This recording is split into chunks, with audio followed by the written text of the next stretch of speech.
3 further buses remain in Ireland. The European Union has agreed to impose sanctions on those responsible for the mounting violence in Ukraine. The decision came after dozens of people were killed in Kiev on the bloodiest day that Ukraine has experienced since independence more than 20 years ago. The Ukrainian authorities say 75 people have been killed and hundreds injured since the violence flared on Tuesday. A sinkhole in Hemel Hempstead that caused 17 homes to be evacuated is to be filled in with concrete today. The hole appeared at Oak Ridge Gardens early last Saturday morning. Tony from Stevenage, who's supplying the concrete, says he's not sure how much they'll need. We don't offhand know. We're pretty much, we've got 6 trucks on it all day long, carrying about 10 metres each time. So we're estimating around about 300 cubic metres. Medical research groups are accusing those who oppose plans to share patient data on a giant database of peddling scaremongering myths. The campaign group, Patients for Data, says this could stop people benefiting from a revolution in modern medicine. The warning comes after the launch of the NHS scheme, Care.Data, was delayed in England by 6 months. And one of the architects of the national minimum wage has said it needs to be reformed. Sir George Bain has completed a review for the independent think tank, the Resolution Foundation, which calls for a more sophisticated approach to the problem of low pay. He believes many employers now regard it as the going rate, trapping millions of workers in low pay. The weather starting off breezy with sunny spells today, with showers this afternoon and a high of 9 Celsius. And get the latest news and sport online at bbc.co.uk/3counties. I am in the mood for some classic bants today. Let's have some classic bants, shall we? Let me go to my team of hot girls working on the show. You up for some classic bants, hot girls? Yes! Yeah. OK! It's a little bit of a sexist start to the show. Don't worry, I can turn this around. Morning, I'm back after a day off. I mean, did anyone miss me? No. You want to shave that? I've dared not look on the Facebook page, as I suspect the whole Facebook page was alive with the sound of people kissing Justin Dealey's backside. Well, he's back where he belongs, out in the freezing cold with a growler in his mouth.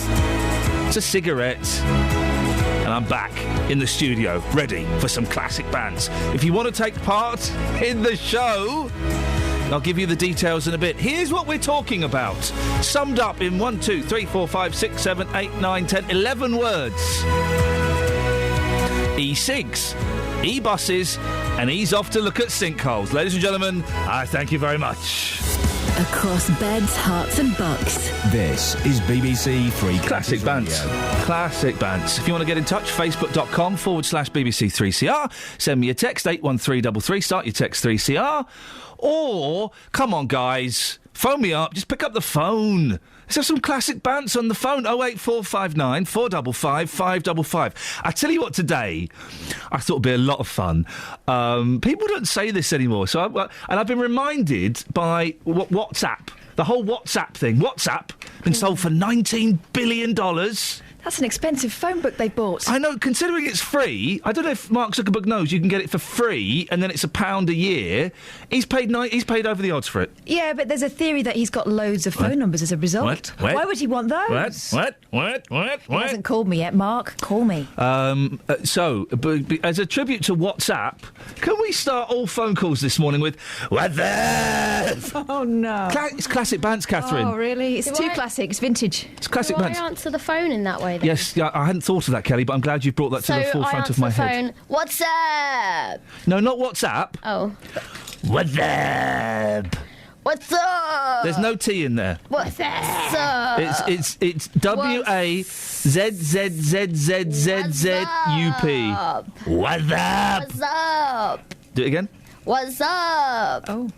One more time. I'll do this.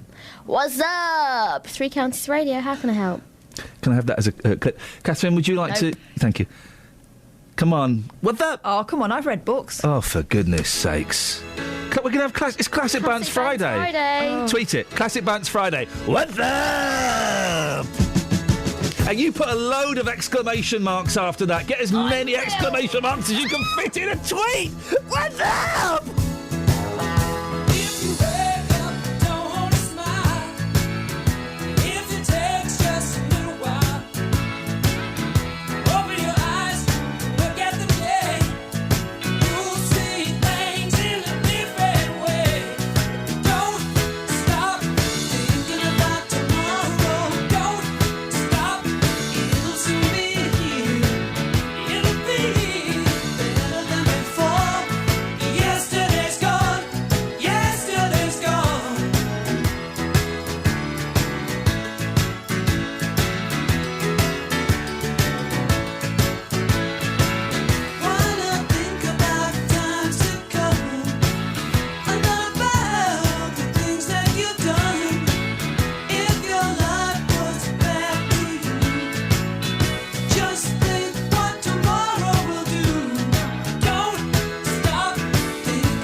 Morning, this is Iain Lee, BBC Three Counties Radio.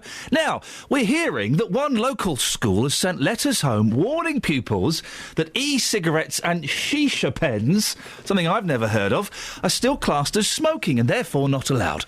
According to the Bucks Free Press, parents of Year 8s at Beaconsfield School have been contacted to say that while there isn't a huge problem at the school, some children have been bringing in this stuff. Now, he's concerned that vaping can be a prelude to smoking and says he's prepared to involve the police if kids are caught either using or selling this stuff at school. Well, Catherine Boyle joins me now.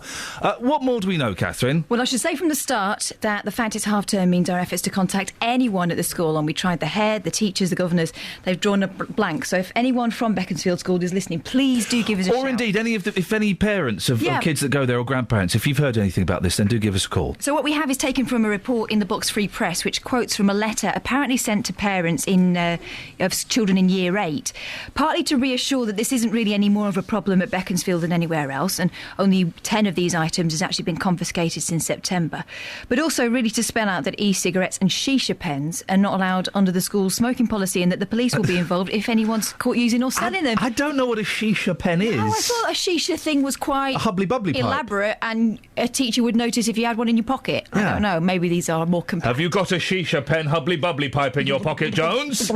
Well, I imagine they're slightly more discreet. Okay. The school's head, John Fletcher, is quoted in the paper as saying, if it becomes clear that local shops are selling these to students who are underage, we will work with trading standards and the local police. And he also said we will continue to be vigilant and send clear messages out regarding what happens if caught. Now, we've talked about e-cigarettes on the show before.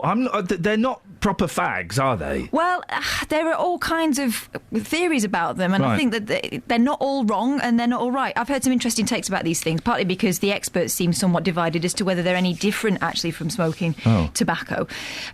And the World Health Organization states that as of July 2013, the efficacy in using e-cigarettes to try to stop smoking hasn't been demonstrated scientifically. And they're recommending that consumers should be strongly advised not to use them until a national regulatory body finds them safe and effective. And they think that any evidence that they may inhibit short-term cravings is down to the action of using them, having something in your hand, puffing on them, but it doesn't actually say that there's any proof it goes further than that. The British Medical Association is equally unsure that it helps if you want to stop smoking. Again, they want more tests, and they're concerned that these things are less regulated than cigarettes. And the BMA has said that there is a possibility for smoking cessation benefits, but they have concerns, again, that e-cigarettes are less regulated than nicotine replacement therapy, and that there's no peer-reviewed evidence of their safety or efficacy. But I was always led to believe, partly because we speak to a woman who represents e-cigarettes quite a lot, who always puts forward the positive side, that they were less dangerous than cigarettes because you're not inhaling the smoke. You're getting the nicotine hit, but you're not getting the smoke and all of the thousands of chemicals that are in proper cigarettes. Do we know whether they're safe or not? Kind of depends who's making them. So no, we don't really. Different manufacturers can put whatever they like in. So it's a really grey area, which is where the World Health Organization and the BMA want clarification. The US Food and Drug Administration has studied the liquid inside e-cigarettes and has found the vapour to contain trace amounts of chemicals that could be linked to cancer. And the NHS says it can't be certain that these amounts are so small that they're completely harmless, but they say that tests on animals and a small study of 40 smokers have proven reassuring. So it's still very woolly. I've just Googled shisha pen, and it's a pretty impressive piece of kit, It looks like a fountain pen with a thing on the end. With a thing on the end that you can suck. How easy are these for kids to get at the moment? Well, easy peasy. They can be bought online in some pubs, chemists and newsagents. You walk down the middle of any shopping centre, you probably see stands there as well. Is there a law on the age? Well, the government has announced that under 18s in England are to be banned from buying electronic cigarettes, meaning over-the-counter purchases will be easier to crack down, though. But it will always be hard to regulate online purchases, and kids are very savvy about it. E-cigarettes were originally designed to help smokers quit, but concerns are growing that young people may start using them or vaping without ever having smoked in the first place, leading to addiction that they wouldn't have had in the first place, and potentially smoking tobacco in the future. And that's what this head teacher fears. He thinks this could be a prelude to proper smoking. And while smoking rates have fallen to their lowest ever level at the moment, experts fear that these electronic substitutes could be encouraging teenagers to take up a habit they might have been put off from before. It always strikes me as a little... Do you know what? This has piqued my interest. I would... part of me would love to have a little toke, is that the word? On a shisha... what is it? A shisha pen? Shisha pen.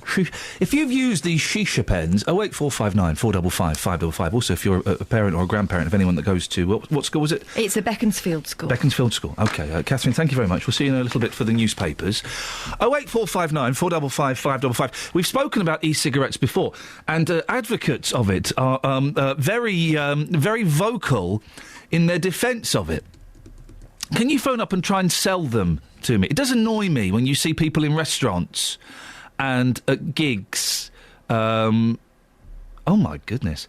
In restaurants and at gigs smoking e-cigarettes. They've kind of got that cocky... There's nothing you can do about it. Oh, it's not a fag. Oh, you think I'm smoking a fag? It's not a fag. It's an e-cigarette. You can't stop me. It's perfectly legal. That annoys me. 08459 455 555. And also, part of me thinks... Smoking for young people, I don't condone it, I don't recommend it, I think it's a horrible thing to do. But young people, kids as we used to call them, are always going to try things. And the more that 40-year-old men like me say, well, you shouldn't be doing that, the more 14, 15, 16-year-olds are going to want to try. That's the natural order of life, isn't it?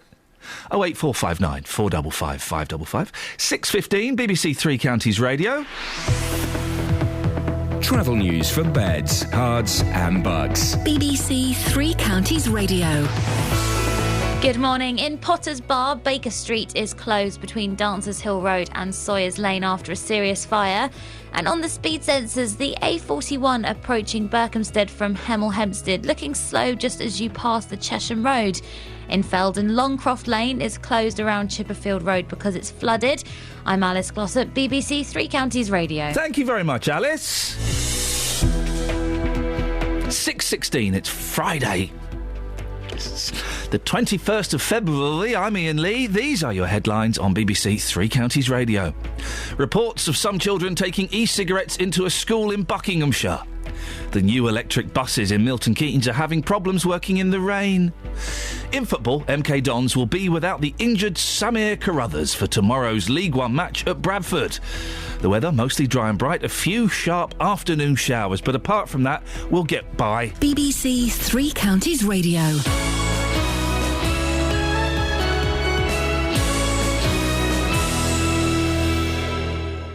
Every weekday from 3, Why would anyone buy a mattress off the back of a van? Roberto Perrone. How do you keep a straight face? That is so funny. A professor from the University of Bedfordshire has followed in the footsteps of Indiana Jones. Weekdays from 3. It's the family and lifestyle debate. Got an hour discussing business and finance. It's our politics panel discussing how politics affects us. Later in the show, it's all about the entertainment world. Roberto Perrone. Weekdays from 3 on BBC Three Counties Radio. A candy-coloured clown. Oh no, this song scares me. That song scares the life out of me. Does it not scare you, Catherine? What's that? Oh, I'll play you a little bit. Hang on a second. This Roy Orbison song, it makes me... Oh no, hang on a second. Even the computer doesn't want to play it now because it knows the power that lies within this. A candy-coloured clown they call the Sandman. Oh no. No, it's creepy. And then wasn't it in Blue Velvet? Not seen Blue Velvet? No, I haven't seen it. Is it one of those niche movies? It's David Lynch. Yeah. It's who's the fella with the eyes? Dennis Hopper's in it as a psychopath, obviously, and the fella with the eyes that was in Twin Peaks. They all had eyes, didn't they? No, this gentleman had very specific eyes. Big eyes? Yeah. Pop eyes. Basically, and David Lynch, Dennis Hopper keeps breathing from an oxygen mask. Keeps doing that. Ooh. And the fella with the eyes, Carl McLaughlin, is he a man? Yes. Oh, yes. He hides in a cupboard. He was the detective in Twin Peaks. Is that who you're referring to? That is absolutely correct, yes. With the Pinocchio hair? Yes. Do you know what song freaks me out? Go on. The one that goes, a wheel within a wheel, thing within a thing, never ending or beginning. Yes. Who was that? Like Dusty Springfield. No, it was a man. Wasn't that your fella's son? It was Rex Harrison's son. Henry Higgins' son, yeah. Dusty did do one. Did she? Yeah, that song, yeah. Oh, OK. Well, anyway, shall we have something different? Yeah, let's have that one. I tried, I couldn't find it.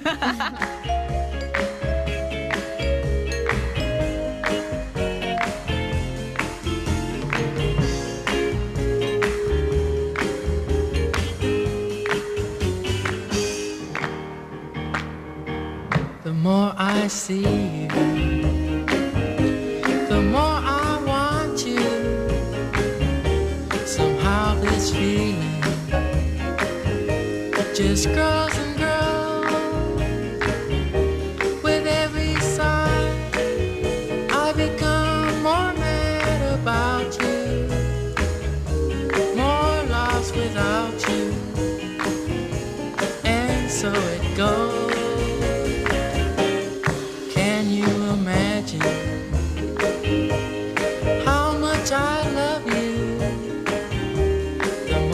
See you as years go by. I know the only one for me can only be you. My arms won't free you, and my heart won't try. La la la la.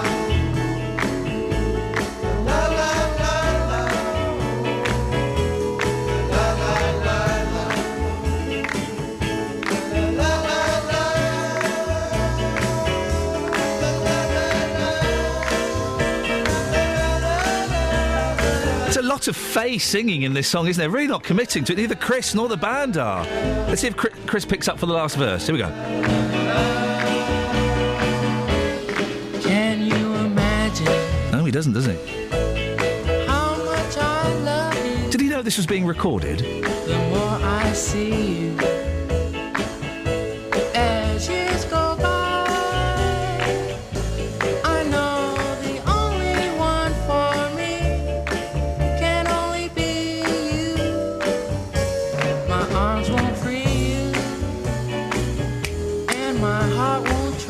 Da da da da da. Ooh, ah, yeah. Here we go. These guys don't care. La la la la. La la la. It's the 60s. They probably wanted to go off and do some LSD and sleep with Mary Quant or something. I don't know. Probably something like that. It was the 60s, Catherine. My dad met Mary Quant, but that never happened. Oh, well, there you go. That's nice. It was the 70s, though. Doesn't count. Too late. Hey, Catherine. Yeah. What that? Oh, stop it. For goodness sakes. Jeffrey? Yeah? What that? Not a lot. Oh. You sound a bit miserable, Jeffrey, which is unusual for you. You're normally so full of life. I'm a bit worried about things in Ukraine, but as you want to talk about kiddywinks, I'm not sure how old these kiddywinks are going to education establishments and doing very... We call them schools. We call them schools. Well, schools of what? We just call them schools. We don't call them schools of anything, Jeffrey, in this country. We just call them schools. Well, where the so-called teaching profession is meant to educate them to be, I don't know, pass exams, basically. OK, so I'm not quite sure where this is going, Jeffrey, but we're talking about children, young people smoking e-cigarettes. What do you reckon? Oh, I think I'm with the E&D school thought of this. Is that young... Well, if they're sort of 14 to 16 years old, at 16, I think it's still legal for you to smoke tobacco and smoke e-cigarettes. They will experiment prior to that legal age limit, you know. Yeah. I don't think it's the end of the world, I really don't. But teachers wanting to establish power continually in schools and demean children will probably make them, say, "Oh, D, you've been caught with an e-cigarette.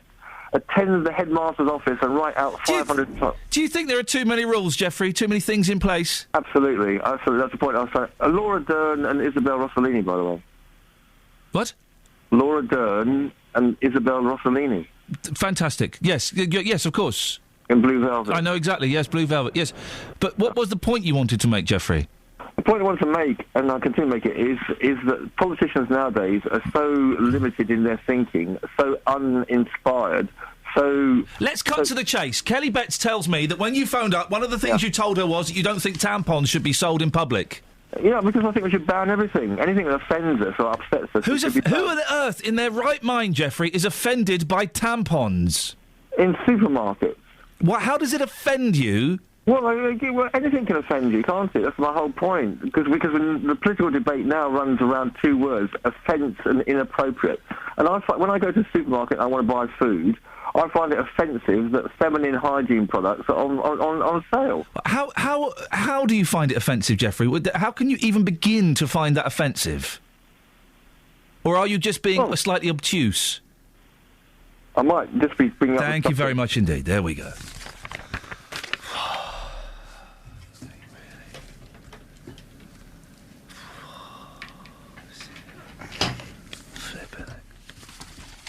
Now, they were launched in a blaze of publicity, but it seems Milton Keynes electric buses have fallen foul of the recent heavy rainfall.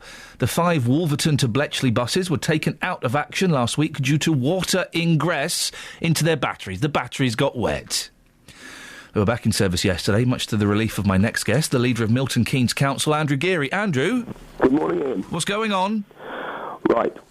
You're absolutely right on both counts. However, let's get it straight. They weren't all taken out of service because there was problems with all of them. There were problems with one or possibly two. Okay. But they were all taken out of service just to check. So there were problems with 2 of the 5, and you took the other 3 out of service because you were worried that they might face problems as well. So 5 buses were taken out of action. It's not brilliant, is it, if it's a bus that can't work in the rain? Well, let's be clear. You've heard of manufacturers' recalls on cars. Just occasionally there's a little problem that they recall a certain number of cars that were made in one batch to look at. The issue here was that you've got a big battery, and it's a very big battery. It's not just like the average car battery. And you have a seal that goes around it, and the seal that goes around the battery was found to be faulty, and one of them leaked. So in order to check... Possibly 2 of them. None of the others were. They took them all out just to check that everything was all right. They were back in service. Basically, it was a problem that was put right inside 48 hours. What we've got here is a classic case of when you're at the edge of leading technology and you're at the cutting edge, you're going to be the one that finds the problems and tests the problems. Don't forget, we're the first place in the UK and only the second place in Europe to test these. So there will occasionally be teething problems that go wrong. But yes, they were taken out and put back. Within 2 or 3 days, they're back up and running, and we are still incredibly proud of them and still incredibly proud to be... Can you guarantee, Andrew, for all those passengers that rely on this excellent service at the forefront of cutting-edge technology, this won't happen again? The service was never taken out. It was just the electric buses were taken out. They were replaced by something else. Yeah, but can you guarantee that these buses will not break down again because of water getting in them when it rains? No, we can guarantee that the battery seals have now been replaced and put straight. You can't give a guarantee around an electric bus any more than you can give it around any bus or any car or any other motor vehicle that's on the road, because just occasionally they break down. But no other buses broke down because of the rain, did they? I have. And I know most people have. Did any of the other buses break down because of the rain? Because that's the issue, isn't it? You would think that such a basic thing, making a bus, I don't know, vaguely waterproof, would have been part of the package. Well, I think the bus was waterproof. I don't think any of the passengers suffered. I think the battery... Well, no, Andrew, now you're arguing semantics. The bus wasn't waterproof because water got into the battery. I think the battery seal was found to be faulty. On one of the buses, they were all taken out to be checked. They're back in service now. They're up and running, and we're still incredibly proud of them. Are there still 3 buses sitting in Ireland? No idea. Because I've been informed that there are 3 buses still sitting in Ireland. Well, nobody's informed me of that. We're running a route on electric buses just like we promised we were going to. There were supposed to be 8 electric buses, weren't there, phased into operation? 5 have taken to the roads. There are 5 electric buses currently running. Yeah. And there were supposed to be 8? I believe it's due to be up to 8. OK. When are we going to get the other 3? I've absolutely no idea. I've absolutely no idea. All I know is that we launched them when we did, and they're running and they're delivering the service that they're supposed to deliver. Tell us why this is such a big deal for Milton Keynes, Andrew. Why are they so important? Because we've got a very ambitious programme of carbon reduction, of carbon strategy, and about running environmentally friendly public transport. And that's why they're such a big deal. They remain a big deal, and that they remain something, as I've said, that we're incredibly proud of. Andrew, let's keep our fingers crossed, and hopefully during the next downpour they'll be continuing to run and won't get pulled off the road. Thank you very much. Andrew, thank you for your time this morning. Andrew Geary, always good to have him on, leader of Milton Keynes Council. Enjoys the verbal sparring thereof. 08459 455 555 is the telephone number if you want to give us a call. As you would have heard when Jeffrey came on, we let anybody on, really. It doesn't matter what you have to say. I mean, if you want to phone on and say you're offended by tampons being sold in supermarkets, then you can do, really. But try and have a sensible point. Travel news for beds, cards and bugs. BBC Three Counties Radio. In Potters Bar, Baker Street is closed between Dancers Hill Road and Sawyers Lane because of a serious fire earlier on. And on the speed sensors, the A41 eastbound still looking quite slow between Berkhamsted and Tring. In Nebworth, the Watton Road is closed around London Road because it's flooded. And on public transport, there's no reported problems. I'm Alice Glossop, BBC Three Counties Radio. Thank you very much, Alice. Dearie me, the conversations that are taking... I will do during the news. The conversations that are taking place off air here at BBC Three Counties Radio really are absolutely shocking. 08459 455 555. I'm having an argument now with Kelly Betts, who thinks that tampons should be free. I don't think they should be free, Kelly Betts. Yes, they should. No, I don't know. I don't... Yes, they should. Good morning, dear listener. Morning. They shouldn't be free, but you shouldn't have to pay VAT on them. They should be free. No. Or very cheap. If you didn't have to pay VAT on them, they would be cheaper. So you shouldn't pay VAT on them, but they shouldn't be free. Yeah, you see, I make... What are you doing? Birth control's free, but then it works in favour of the men, doesn't it? Strange, that. Oh, for goodness sakes, women's uprising. Put your bra on again, for goodness sakes. And also, while you're doing that, put the kettle on. Across beds, hearts and bugs. This is BBC Three Counties Radio.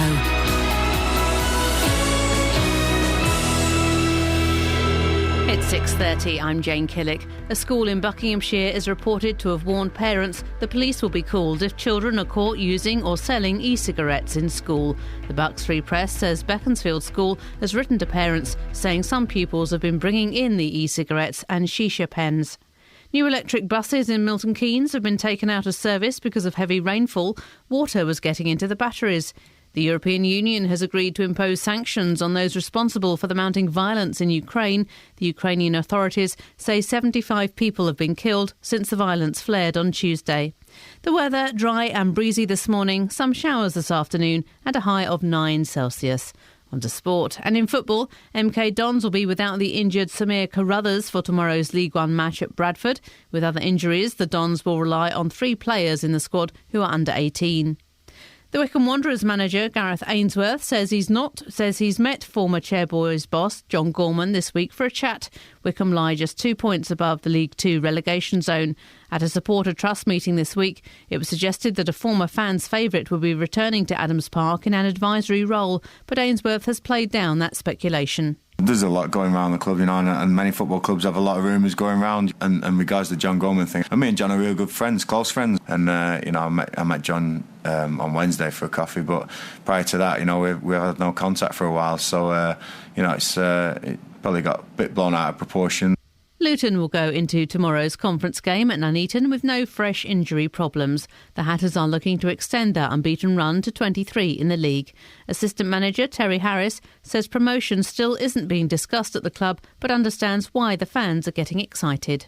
They are, and quite rightly so. When you go on a sort of 22-game run, and we're in the position that we are, and you look at the league table, but we've been in the game. John, myself, and Hakan have been in the game long enough now to know that it's not always rosy in the garden, and you have to sort of point these things out to players, and I said just one game at a time. BBC Three Counties News and Sport. The next bulletin is at 7. Across beds, hearts and bucks. This is Iain Lee. BBC Three Counties Radio. Can't believe we're actually having an argument about whether women's sanitary products, and I don't mind saying tampons, should be free or not. Right. Yeah, I'm fine. I mean, I've even been into petrol stations and bought them with my eyes closed and a hat on. Did you say they're not for me? They're not for me. They are funny, though, aren't they? But hilarious. We're still arguing about whether they should be free or not. Yeah. Well, why should they be free? Well, then, if it's a choice to have them, we could choose not to use them, and no one will mind. Oh, hang on a minute, they would. Listen, sister, I'm with you part of the way. You should not pay value-added tax on them, all right? I'm taking 20% off the price. But you can't have them for free. Why? Well, because then you're going to put a whole... You only need them for sort of 30 years or so. I got free tickets to see Beverly Craven from Tampax. Oh, I wondered what the link was. Yeah, there is definitely a link. What did you do? Save tokens? Yeah, I saved tokens from Tampax to go and see Beverly Craven. Did you take anyone else, or were they your boxes? I went with my mates Steve and Darren. I don't speak to either of them now. I don't know if that's Is it connected. since Beverly Craven? No, we went to Wimbledon, and then we went to see Beverly Craven. I loved Beverly Craven. She was good, wasn't I had her on a single. Even though she was very... I know why you like her. Yeah. Breathing. What? You light up another cigarette and promise me you'll wait for me. Can't work with this. Unbelievable.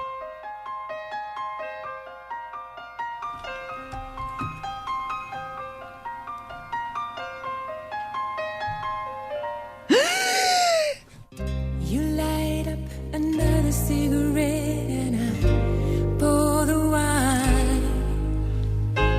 It's 4 o'clock in the morning and it's starting to get light. Now I'm right where I wanna be, losing track of time. But I wish that it was still last night.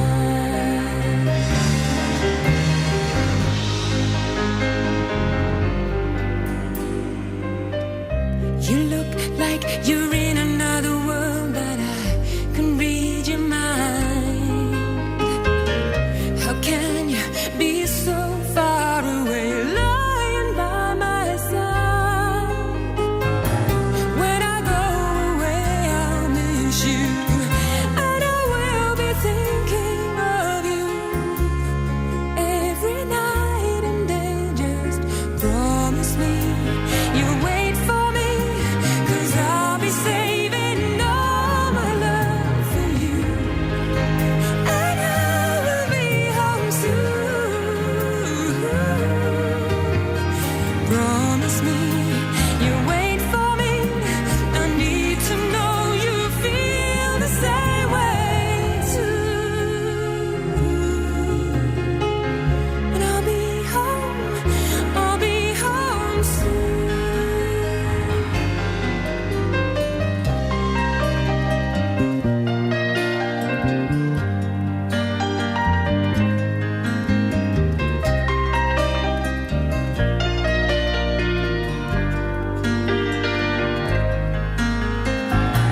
When I go away, I'll miss you, and I will be thinking of you every night and day. Just promise me you'll wait for me, 'cause I'll be saving all my love for you, and I will be home soon.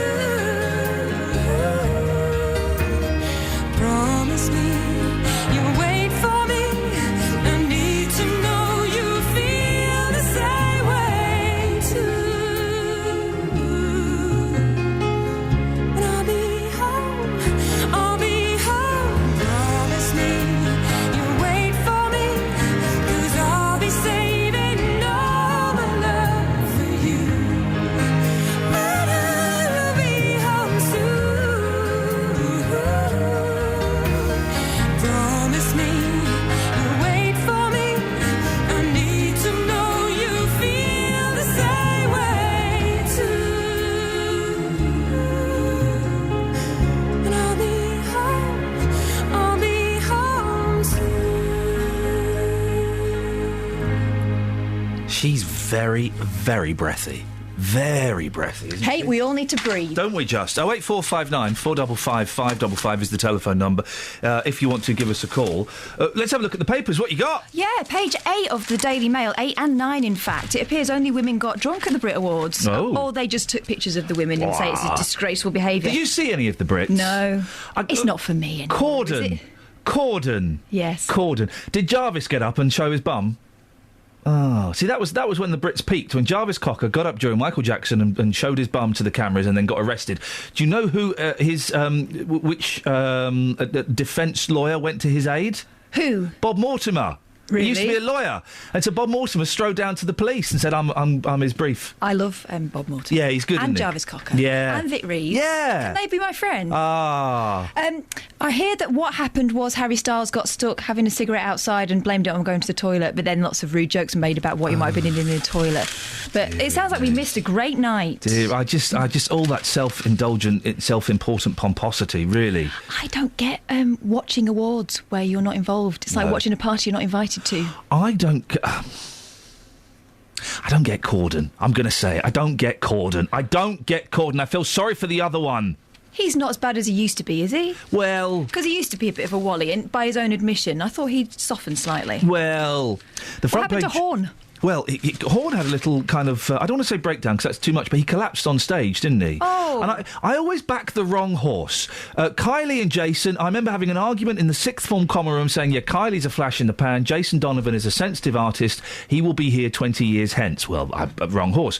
The VHS Betamax wars, I backed Betamax, Better wrong quality. horse. Better quality, Too less expensive. films. And the Horn-Corden debate, I backed Horn. Thought Horn was the talent. Horn is going to be the one that goes on to bigger and better things. Horn.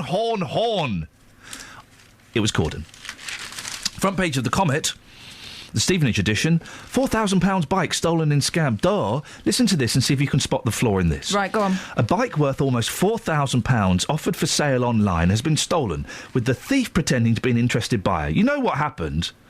A white Trek time trial bike was stolen at 4:30pm on Saturday after a man posing as a buyer visited a house in Stevenage. The man asked to test the bike. Oh. Selling bikes number one. Don't let him ride it off. He gave the victim a laptop bag, which the victim assumed had a laptop inside. He then cycled off down Lechmore Road and didn't return. After a short while, the victim checked the bag, which he found contained books. They're good books, though. Well, this is the thing. It doesn't specify what the books were, and I think we need to know... There might have been priceless antiques. Yeah, this £4,000 bike. Is it all right if I have a test ride? Just around the block. You can hold my computer.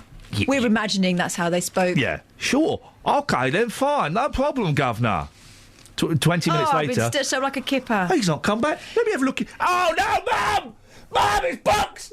It's books, Mum! Saying that... When you put on the spot, you do daft things, and I'm sure they're kicking themselves now. You know, because British politeness kicks in. No, I'm sure it'll be fine. I don't need to check this. No. You would check it, would you? Oh, yeah, I'd say... Would you bite the coins they handed over? Yeah. I would... You know when they hold money up to the light? Yeah. What are they looking for? It's not the watermark. Well, I thought... Because it used to be the metal strip, didn't it? But now you can forge that strip. I thought you could forge watermarks. What's the thing they do with the pen in the shop? Hasn't it got a design that can only be shown up under ultraviolet? Is that right? Or if it's been marked as nicked. What? It'll show up, won't it? Oh. That magic ink. Because part of me thinks, don't draw invisible stuff on my pen, on my money. And what's the deal with Scottish money? It's legal tender. Yeah, you try telling that to a cabbie or the majority of shopkeepers. Yeah. But usually there's a Scotsman behind you who will shout it over your shoulder. Hey, it's legal tender, laddie. You got to take it. Leave me alone. No, leave me in peace. A cry on page 25 of the Daily Mail. 94-year-old's plea to High Court judge after social workers visit her 12 times in 9 months to check up on her carers. A frail spinster of 94 has asked the High Court judge to stop her local council interfering in her life and leave her in peace at her home, which they valued. I don't know why they would need to do that. Why would the Mail need to tell us how much her house is worth? Well, I don't know. Maybe it's relevant to the story. It adds colour. A 2-day hearing it's £350,000 worth, but that doesn't really... It depends where she is, doesn't it? A 2-day hearing was told that social workers and police were sent to her house 12 times in 9 months to investigate if her private live-in carers looked after her properly. Well... I'm a grown woman. I know who I want to live in my home and who I choose to stay here with me. All right, Catherine, we know that, but let's go... That's what she said. Oh, it's what she said. Page 3 of the Express. Childhood capers we just won't give up. 50 things that... kids' things that adults still do. Yeah. Number 1, popping bubble wrap. Yes. Well, yeah. Sometimes you get the big bubble wrap. You can roll on that. Man alive. Have you ever done that? Yeah. Totes. Going on a swing. I don't like swings. They make me nauseous. I like them. No, they make me nauseous. Pulling silly faces. Well, it was hard work when my boys came in on Wednesday because they were in the studio through there, obviously, and I felt obliged to entertain. So I was talking about some very serious issues. I can't remember what the issues were, and I won't demean them by saying them on there. But while I was doing some very serious interviews, I'm also going... But they did have their noses pressed to the window. It's yes. to ignore them. I was pulling silly faces. Is what I was pulling silly faces whilst having a water fight. Saying jinx. No one says jinx anymore. Do you know what jinx is? Yeah, when you say the same thing at the same time. Jinx. Jinx. Don't you have to do a thing? No, you can't speak until I say your name. Oh. I've got to say your name. Is that how you play jinx, Kelly? Is it that way around, though? Sorry? When two people jinx... Yeah. Who decides... Jinx! Yo, this is awesome! No, I said it. You can't say it. You can't. What word did you say the same then? Decides. So I've said it. What word? No, we said decides. Decides. Jinx. No, you're jinx. You're jinx. You can't speak until you're jinx. You're jinx. You're jinx. Jinx. You can't speak until I say it first. I said it first. Jinx. I said it first. Jinx. Jinx. Jinx. Jinx. Jinx. You can't speak. You can't speak. Catherine, tell her she can't speak. Oh, you just said my name. No, I've got to say your full name. So hang on a second. Where are we now? You can't speak. I'm speaking to Catherine. And you can't speak. I'm speaking to Kelly. But I'm going to. You can't. But I am. What will happen? I'll just lose all respect for you. Oh, well, I don't care about that. Right, Catherine Boyle, tell her. Oh, she said your name. I know, so I can say it now. Yeah. Can you two grow up? Oh, Mum. Travel news for beds, cards and bugs. BBC Three Counties Radio. In Potters Bar, Baker Street is closed between Dancers Hill Road and Sawyers Lane after a serious fire. On the speed sensors in Amersham, the London Road is slow going as you approach the Stanley Hill roundabout. In Cottered, the Warren Lane is closed around Spring Lane, because it's flooded. And on public transport, there's no reported problems. I'm Alice Glossop, BBC Three Counties Radio. Thanks very much. Right, 6:45. It's Friday, the 21st of February. I'm Iain Lee. These are your headlines on BBC Three Counties Radio. Reports of some children taking e-cigarettes into a school in Buckinghamshire. The new electric buses in Milton Keynes are having problems working in the rain. And in football, Milton Keynes Dons will be without the injured Samir Carruthers for tomorrow's League One match at Bradford. 08459 455 555. Here's the weather with Elizabeth Rizzini. Beds, Herts and Bucks weather. BBC Three Counties Radio. Good morning, good morning. It's a chillier start to the day than we saw yesterday. We've got temperatures between 1 and 3 degrees at the moment, so I think you will need a coat today. And keep it on because we've got a brisk southwesterly breeze developing, but all in all, it's not a bad looking day. And we're going to see some lovely sunshine around most places, certainly dry through the morning and perhaps even into the afternoon as well, although the risk of seeing some showers, I think, as we head through the course of the afternoon. So watch out for those. A little bit of wet weather around. Some of the showers could be on the sharp side, but some places staying dry, of course. Top temperatures up to 8 or even 9 degrees Celsius, 48 in Fahrenheit. For this evening and overnight, again, the showers are going to rumble on, I think. Chances of catching one through the evening at least quite high. Temperatures down to around 3 or 4 degrees overnight. So again, a bit of a chilly start to the day tomorrow, but in general, Saturday's going to be a lovely day. There'll be lots of sunshine around, a bit of fair weather cloud at times. It'll turn quite breezy once more into the afternoon, and Sunday is looking rather blustery. We'll probably see quite a lot of low cloud around, and we could even get a few spits and spots of rain at times, but I don't think it's going to be anything heavier than that. And actually, eastern areas of Hertfordshire could see a little bit more in the way of brightness, and certainly on Sunday it's going to feel quite mild. So if you find a shelter spot, then not a bad looking day at all, and quite unsettled into next week. That's the forecast, Iain.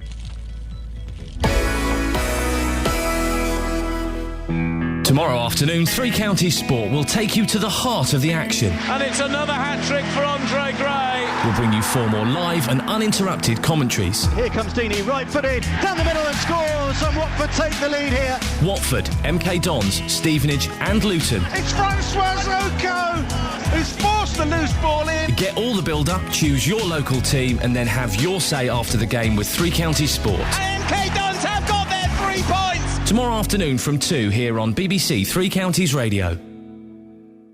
Well, Catherine, would you like to tell me that story? I'm just looking at an extraordinary-looking chap on page 25. I'm sure he'd be thrilled I'm calling him extraordinary because I'm sure he'd be thrilled you're calling him a chap. It's in the Sun. He spent a lot of money on having himself chiselled by plastic surgeons to look, well, he says like Ken. OK, we'll go with that. You think he looks more like Barbie? Well, or Pinocchio. Yes, he looks very, very odd. He's had a six-pack stuck on. Yeah. And obviously, also, I think probably shaded in with fake tan. He looks good. I mean, he looks better than he did before. You can spray paint a six-pack on, aren't you? There are kind of things you can get, stencils. I used to have a friend, who used to be a dancer at the Folies Bergère. Oh, yeah. And she used to have her six-pack drawn on. Oh, God. Women with six-packs, wrong. Kelly Betts, it's that time of the week when we play a song from a promising young artist, and then we throw forward to BBC Introducing on a Saturday night that's normally hosted by Gary Floyd. But I've heard rumours on the internet that Gary Floyd has been taken off air. Yes. Well, he's on holiday. Oh, right. Oh. So I'm doing it this week. It's tomorrow, 8 p.m, BBC Introducing, showing off the talent that we have here in the three counties, like this young lady. See, that was a nice link. Yeah. Expect more of that tomorrow. Ooh. This is Natasha North from Buckinghamshire, and here's her track called Relapse.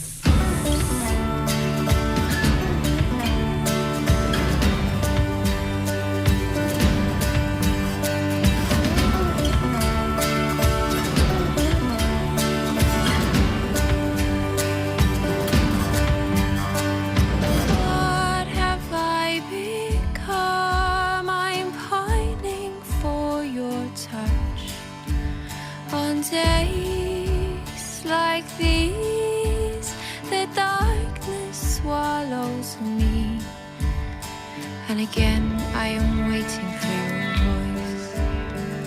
I thought this had stopped, but it has not. I'm more scared now than I ever was before.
Natasha North. Kelly Betts, BBC Introducing. How can people get involved and when can they hear you doing it? They can hear me doing it tomorrow 8 p.m. on this very station. BBC Three Counties Radio. Yes, and they can listen again afterwards if they loved it that much. Yes. Which they probably will. I mean, let's be honest. OK, I'm going to... We've got the Jebs live in session. OK. A band called Jaw popping in. OK. Sixth Floor Records coming in, their record label. Great. I'm going to fade you down now. Oh, but there's more. OK, thanks very much indeed.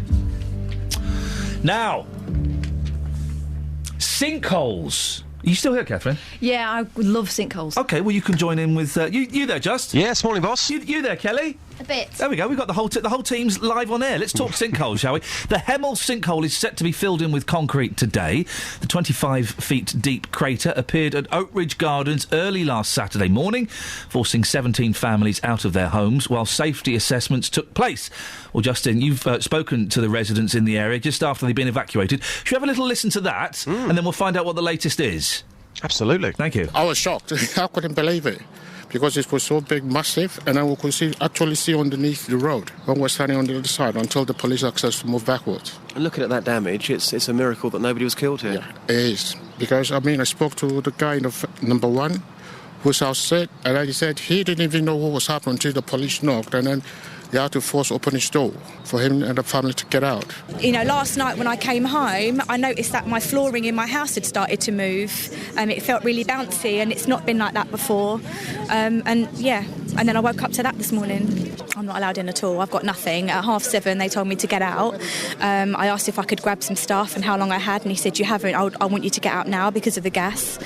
So I woke the children up. They're still in their pyjamas. I wasn't allowed my car. I couldn't get my car out. So Well, it sounds like a nightmare, doesn't it, really? But this isn't the end of the matter. Geotechnical experts will be probing for more holes on the estate this morning. And, Justin, you've been doing some probing of your own, haven't you? Absolutely. As you mentioned, Ian, this hole will be filled with concrete today. Dacorum Borough Council, they're going to be there with the help of leading sinkhole expert Dr. Clive Edmonds. Now, hopefully, Ian, Clive's going to be joining us live on the programme after 7 o'clock from the scene.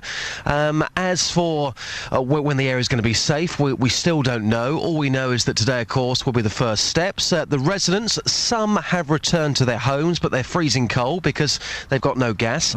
Others got evacuated last weekend. They still haven't got back into their homes. One of those is Kerry Borter. I was at the scene again yesterday. I spoke to her, and here's what she had to say. Now, Kerry, you got evacuated last weekend. You're still not back in your property, but you're back here today to have a look. What's been happening to you and your family since last weekend? We've been quite lucky. My sister's in South Africa at the moment, so we've been living in her property down in Ealing.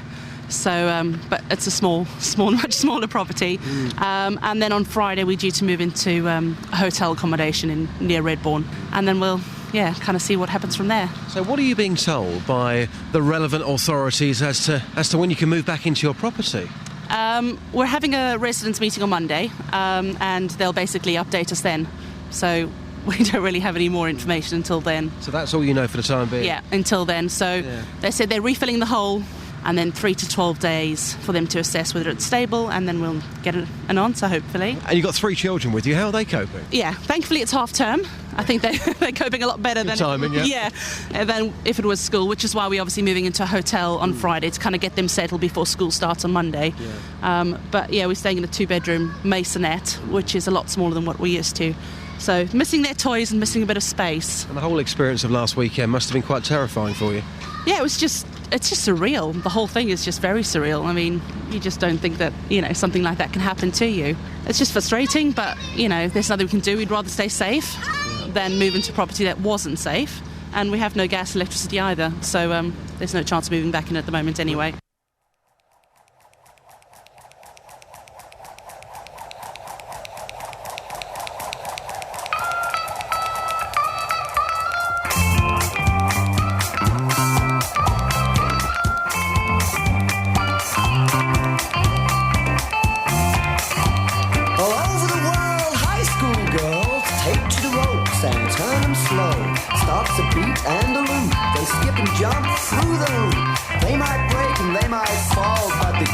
New York City don't.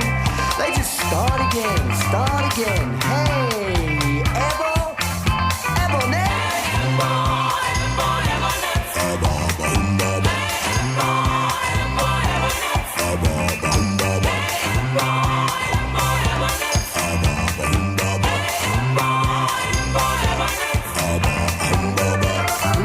The golden angels. Oh, the fort green angels. Oh, the Five-Town Diamond Skippers.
Now, this is a record. Unfortunately, we can't play it all.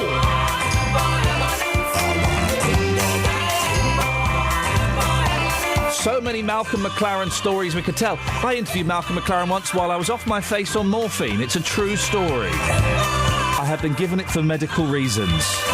He was being particularly obtuse and only giving one-word answers. It was a tough 20 minutes. But I'm afraid we have to move on. Let's get the travel with Alice.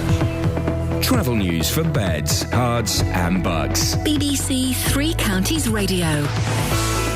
The M25 anti-clockwise, slow going now between junction 25 for Enfield and 24 for Potters Bar. In Bricketwood, the North Orbital looking heavy on the speed sensors at the M25 junction 21A roundabout. In Potters Bar, Baker Street closed between Dancers Hill Road and Sawyers Lane after a serious fire. Public transport has no reported problems. I'm Alice Glossop, BBC Three Counties Radio. Thank you very much, Alice. Professionally done. I didn't give you much time, so thank you. E-cigarettes, e-shisha. E-shisha? Can someone tell me exactly what the attraction in these things is, please? Local and vocal across beds, hearts and bucks. This is BBC Three Counties Radio.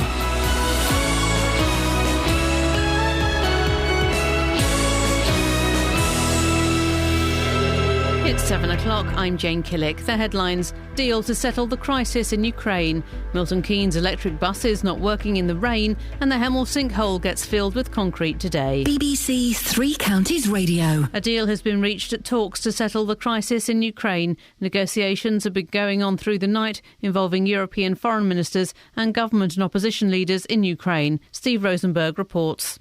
In a late-night emergency session, Ukraine's parliament voted to suspend the country's anti-terrorist operation and ordered security forces back to their bases. Yesterday was the bloodiest day so far. Live rounds were fired in the capital, and dozens of people, most of them anti-government protesters, were shot dead. A school in Buckinghamshire is reported to have warned parents the police will be called if children are caught using or selling e-cigarettes in school. The Bucks Free Press says Beaconsfield School has written to parents of Year 8 saying some pupils have been bringing in the e-cigarettes and shisha pens, which are flavoured non-nicotine smoking pens, although the letter stresses it isn't a big problem in the school. The new electric buses in Milton Keynes have been having problems in the rain. The buses, which charge up using a plate under the bus while out en route, were taken out of service when water got into the battery. But the leader of Milton Keynes Council, Andrew Geary, says it was only one bus that had a problem and they just had to check out the others. When you're at the edge of leading technology and you're at the cutting edge, you're going to be the one that finds the problems and tests the problems. Don't forget, we're the first place in the UK and only the second place in Europe to test these. So there will occasionally be teething problems that go wrong. But yes, they were taken out and put back within 2 or 3 days.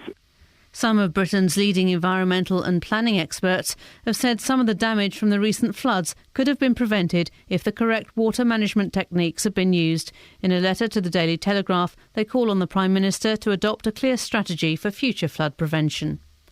Concrete is being poured into the Hemel Hempstead sinkhole today. 6 families won't be able to move back into Oatridge Gardens for some time because of the hole, which is 35 feet wide and 20 feet deep. Kerry Water has been staying at her sister's house this week and is having to move into a hotel today. It's just surreal. The whole thing is just very surreal. I mean, you just don't think that, something like that can happen to you. It's just frustrating, but, there's nothing we can do. We'd rather stay safe than move into property that wasn't safe. And we have no gas, electricity either, so there's no chance of moving back in at the moment anyway. In sport, Great Britain will make the Sochi Games the most successful Winter Olympics in their history if they can win 2 more medals today. Team GB already have 3 medals, and the male curlers are guaranteed at least a silver in today's final against Canada. Short track skaters Elise Christie and John Ellie also have medal chances. The weather starting off breezy with sunny spells, with showers this afternoon and a high of 9 Celsius. Get the latest news and sport online at bbc.co.uk/3 counties.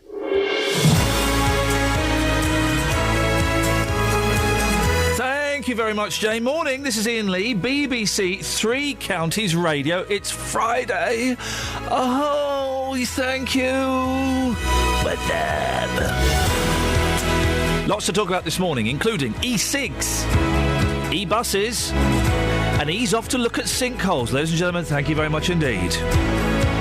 If you want to take part in the show, well, you're more than welcome to. You can send me a text, 81333, start your text 3CR, or local and vocal, pick up the telephone and give me a call, 08459 455 555. Across beds, hearts and bucks. This is BBC Three Counties Radio. Now, thanks to Bucks Free Press, we've been hearing about one local headmaster's attempts to crack down on the current trend for vaping. I hate that word, vaping. It's these electronic cigarettes, isn't it? It's when you smoke an electronic cigarette. According to the paper, parents of Year 8 pupils have had a letter home warning that the use of e-cigarettes and shisha pens, I don't know, is against the school's smoking rules, and any pupil found using or selling them may be reported to the police. If you're a parent or a grandparent of someone who goes to this school and you're aware of these notes, could you give me a call and let me know? 08459 455 555. Now, the headmaster's stance will no doubt be music to the ears of Valentine Mulholland from the National Association of Head Teachers. Valentine, the NAHT has been concerned about this for some time, hasn't it? Yes, we have.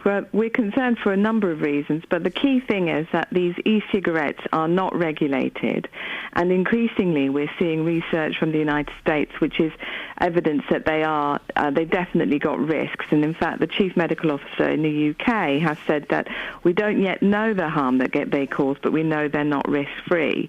So we feel that it's an unknown risk, and we do know that nicotine is highly addictive and that it's linked to anxiety, it's linked to blood vessel disease. So health-wise, they're very poor.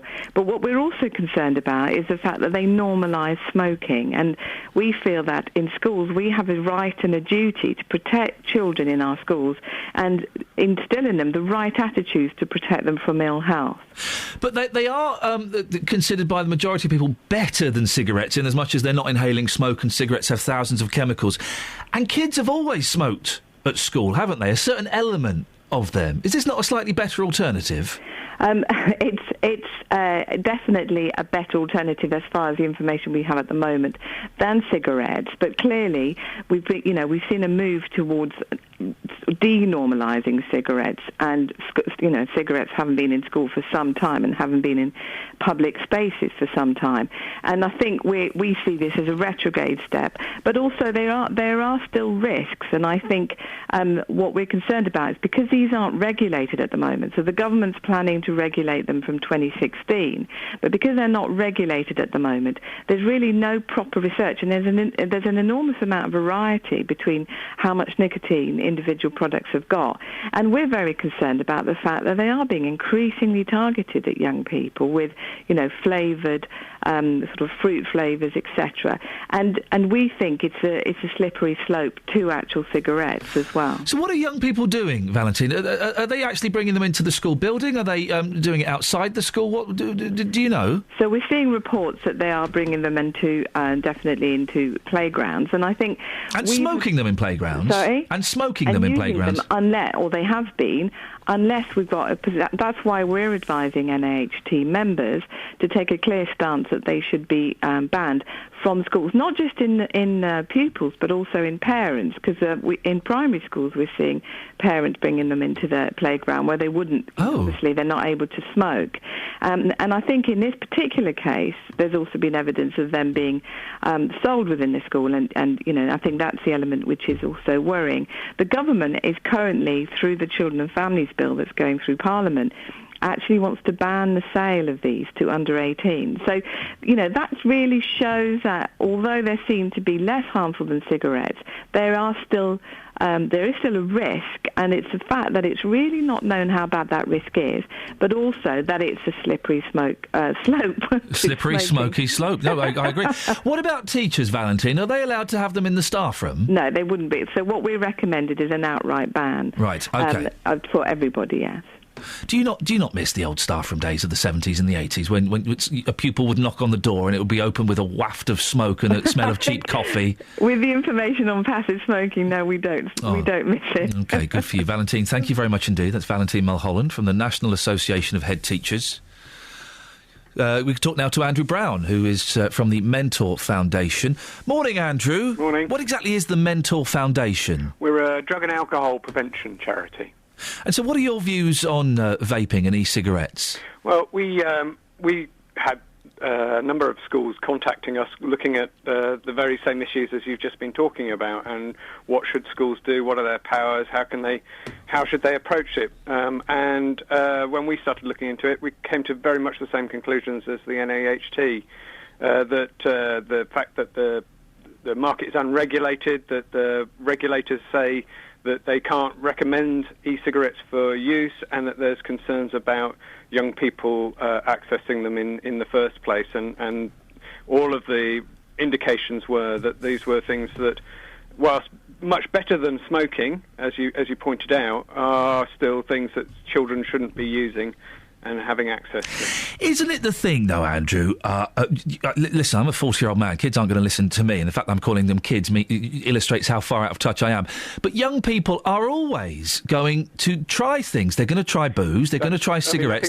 Some of them will even try drugs. I think that is part of adolescence is risk taking in these areas. But it's our duty as adults and as parents and as schools to try and reduce those risks and to be really clear about what is allowed and what isn't allowed. So I think, making school policies which are really clear about what you're allowed to have on yourself as a pupil and as a parent and as a staff member is really important. It's also really critical that the issues are then discussed in the drug and alcohol lessons that the children get as well, so that they can understand why the schools made those rules, what the risks might be with this, and how they might how they can reduce their own risks if they're around these things. Is there any evidence, Andrew, that vaping leads to real smoking? Not yet. I think it's a reasonable concern to have that it denormalises. The denormalisation of smoking is undermined by e-cigarettes, but there isn't any proper evidence that it works in that way as yet, because e-cigarettes have only been around a very short time indeed, and we don't yet really know how widespread the prevalence is. What it does seem, though, from the surveys that have been undertaken both here and in the States, is that for young people, they tend to be used by people who are already smoking rather than people who are trying them out for the first time. Andrew, thanks very much. Certainly something to think about there. Andrew Brown from the Mentor Foundation. Well, what do you think? If you're a parent or a grandparent, you'll probably have a view on this. These e-cigarettes, shisha, what on earth? Well, they probably should be banned from schools, shouldn't they? They probably should be. But kids are always going to try stuff, aren't they? It's always been the way, and it always will be the way. My two boys who are in on Wednesday, they're 4 and 2. I'm pretty resigned to the fact, although it breaks my heart to think at some point, they're going to smoke cigarettes. And they're going to drink, yes, especially the eldest, he seems the sort. They're going to smoke cigarettes, and they're going to drink more than their bodies can take, and they're going to feel ill, and they're going to puke up. And do you know what? They might even try drugs at some point. And we have to accept that as parents, don't we? And you have to know what to look out for. The thing I worry about and wonder about with these e-cigarettes is you can't smell it on them. So they're not going to come home stinking of mints. No. So you're not going to know the warning signs. My only hope was that, having done things myself, I'd know what to look out for. The strong smell of Lynx as they waft through the door. For me, it was Lynx, yes. It was Lynx all over. But that's the natural cycle, isn't it? Young people are always going to go against the rules and the norms that the adults have set, and they're going to try and they're always going to think they're the first people to have discovered sex and drugs and alcohol and smoking, aren't they? You've got to hope that you. Sorry, Kelly, we've been there before you. Oh, I thought it was me. No. I think you've got to. My mum played it brilliantly because my dad was very Victorian about things and very strict, so I knew that there was a line you did not cross. My mum kind of always wanted to know what was going on, even if it was hard to hear. Yeah. So I had those two boundaries there, and I'm not going to say I didn't rebel. Of course I did, but I always knew that I could go to my mum, and that my mum had probably been there before. Yeah. And that was really helpful. I just don't know. They're going astray into territory that I'm not familiar with. I don't want them to be... How do we stop them becoming teenagers? I don't want a 15 and a 13-year-old boy living in my house. I think there's a potion. Is there? Yeah, I'm still looking for it, but I think there might be a potion. Hey, listen, we're all going out on a date on Sunday, not you, Kelly. Although you're invited if you want to come. I'm busy. OK. It's really the children going out on a double date, yes, isn't it? we're going to go and see Andy from CBeebies, who's doing a show. Where is it? Dunstable, isn't it? Dunstable Grove Theatre. Dunstable Grove Theatre on Sunday. We're going to go and see Andy from CBeebies. Ian and your two boys and Kath and your two girls. Yeah. And our husband/wives. It's not the Brady Bunch or anything. Why are you laughing like a... Because I can't imagine anything worse. Sorry? What? That sounds awful. What? Just does. Now, your young girls, they're 5 and 2. My boys are 4 and 2. There is a very, very strong chance that during the show, the youngest will sit on my lap and get his willy out. It happens. I'm sorry, it happens. Are you OK with your girls? I'm just hoping that they don't do the same thing, to be honest. OK. They've got willies. This is going to be an awkward Sunday afternoon. If you're going to go and see Andy from CBeebies on Sunday in Dunstable, do come and say hello. 08459 455 555. Kids smoking e-cigarettes in schools. What do we do? Do we need to come down tougher? Is it going to have any effect whatsoever? And if you are a vapist, if you go around vaping... I made myself chuckle there with the word vapist. I don't know why. But if you are a vapist, why? What are the benefits? Why do you do it? 08459 455 555. This is Iain Lee, BBC Three Counties Radio. 7:15. Here's the Travel with Alice. Travel news for beds, cards and bugs. BBC Three Counties Radio. The M25 anti-clockwise, very slow now between junction 25 for Enfield and 24 for Potters Bar. On the speed sensors, the clockwise carriageway also looking very slow at junction 23 for the A1M. On the A5, slow going in both directions around Dunstable. And in Potters Bar, Baker Street is closed between Dancers Hill Road and Sawyers Lane after a fire. Public transport has no reported problems. I'm Alice Glossop, BBC Three Counties Radio. Thank you very much.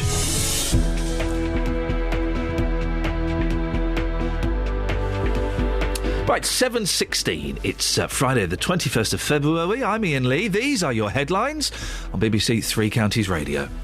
Security forces have been ordered back to their bases in Ukraine in an attempt to stop the violence in the capital. A school in Buckinghamshire has written to parents warning against pupils using or selling e-cigarettes. And in football, MK Dons will be without the injured Samir Carruthers for tomorrow's League One match at Bradford. The weather, mostly dry and bright, a few sharp afternoon showers. BBC Three Counties Radio. Now,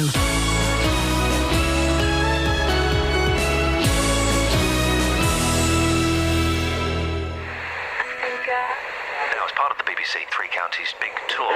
And we're currently in the middle of our big tour. During the big tour, we've been to Welling. I'm here at the Herb Garden in Wolverton as part of the BBC Three Counties Radio Big Tour. Big tour. Big tour. Big tour. Big tour. The BBC Three Counties Radio Big Tour of Beds, Hearts and Bucks is coming back. This is BBC Three Counties Radio live in Leighton Buzzard. We're in the library. Come and say hello. Back to where you live. I think it's a fabulous old town. It's got heart, it's got character. The big tour of Beds, Hearts and Bucks. BBC Three Counties Radio. Morning, this is Iain Lee, BBC Three Counties Radio. 08459 455 555. Do we need to have a strict ban on these e-cigarettes in the same way that we have it on smoking? Because there is an argument, isn't there, that it normalises smoking, that it makes people think, oh, hang on a second, it's what do they used to call cannabis? A gateway drug. Yeah, right, OK. But there is an argument, isn't there, that smoking e-cigarettes is a step towards... smoking. It's quite often when smokers start, they start off with something light, like a Silk Cut Light. I can barely remember these. And then they want more and more. You know, it becomes ineffective, so they want more. So then they end up on the Benson and Hedges, something stronger. And I guess that same argument could be put forward for the e-cigarettes. You kind of get a little buzz, a little kick, a little hit off of it. But then you want more and more, so you move to real cigarettes. Should we ban e-cigarettes in the same way that we've banned proper smoking?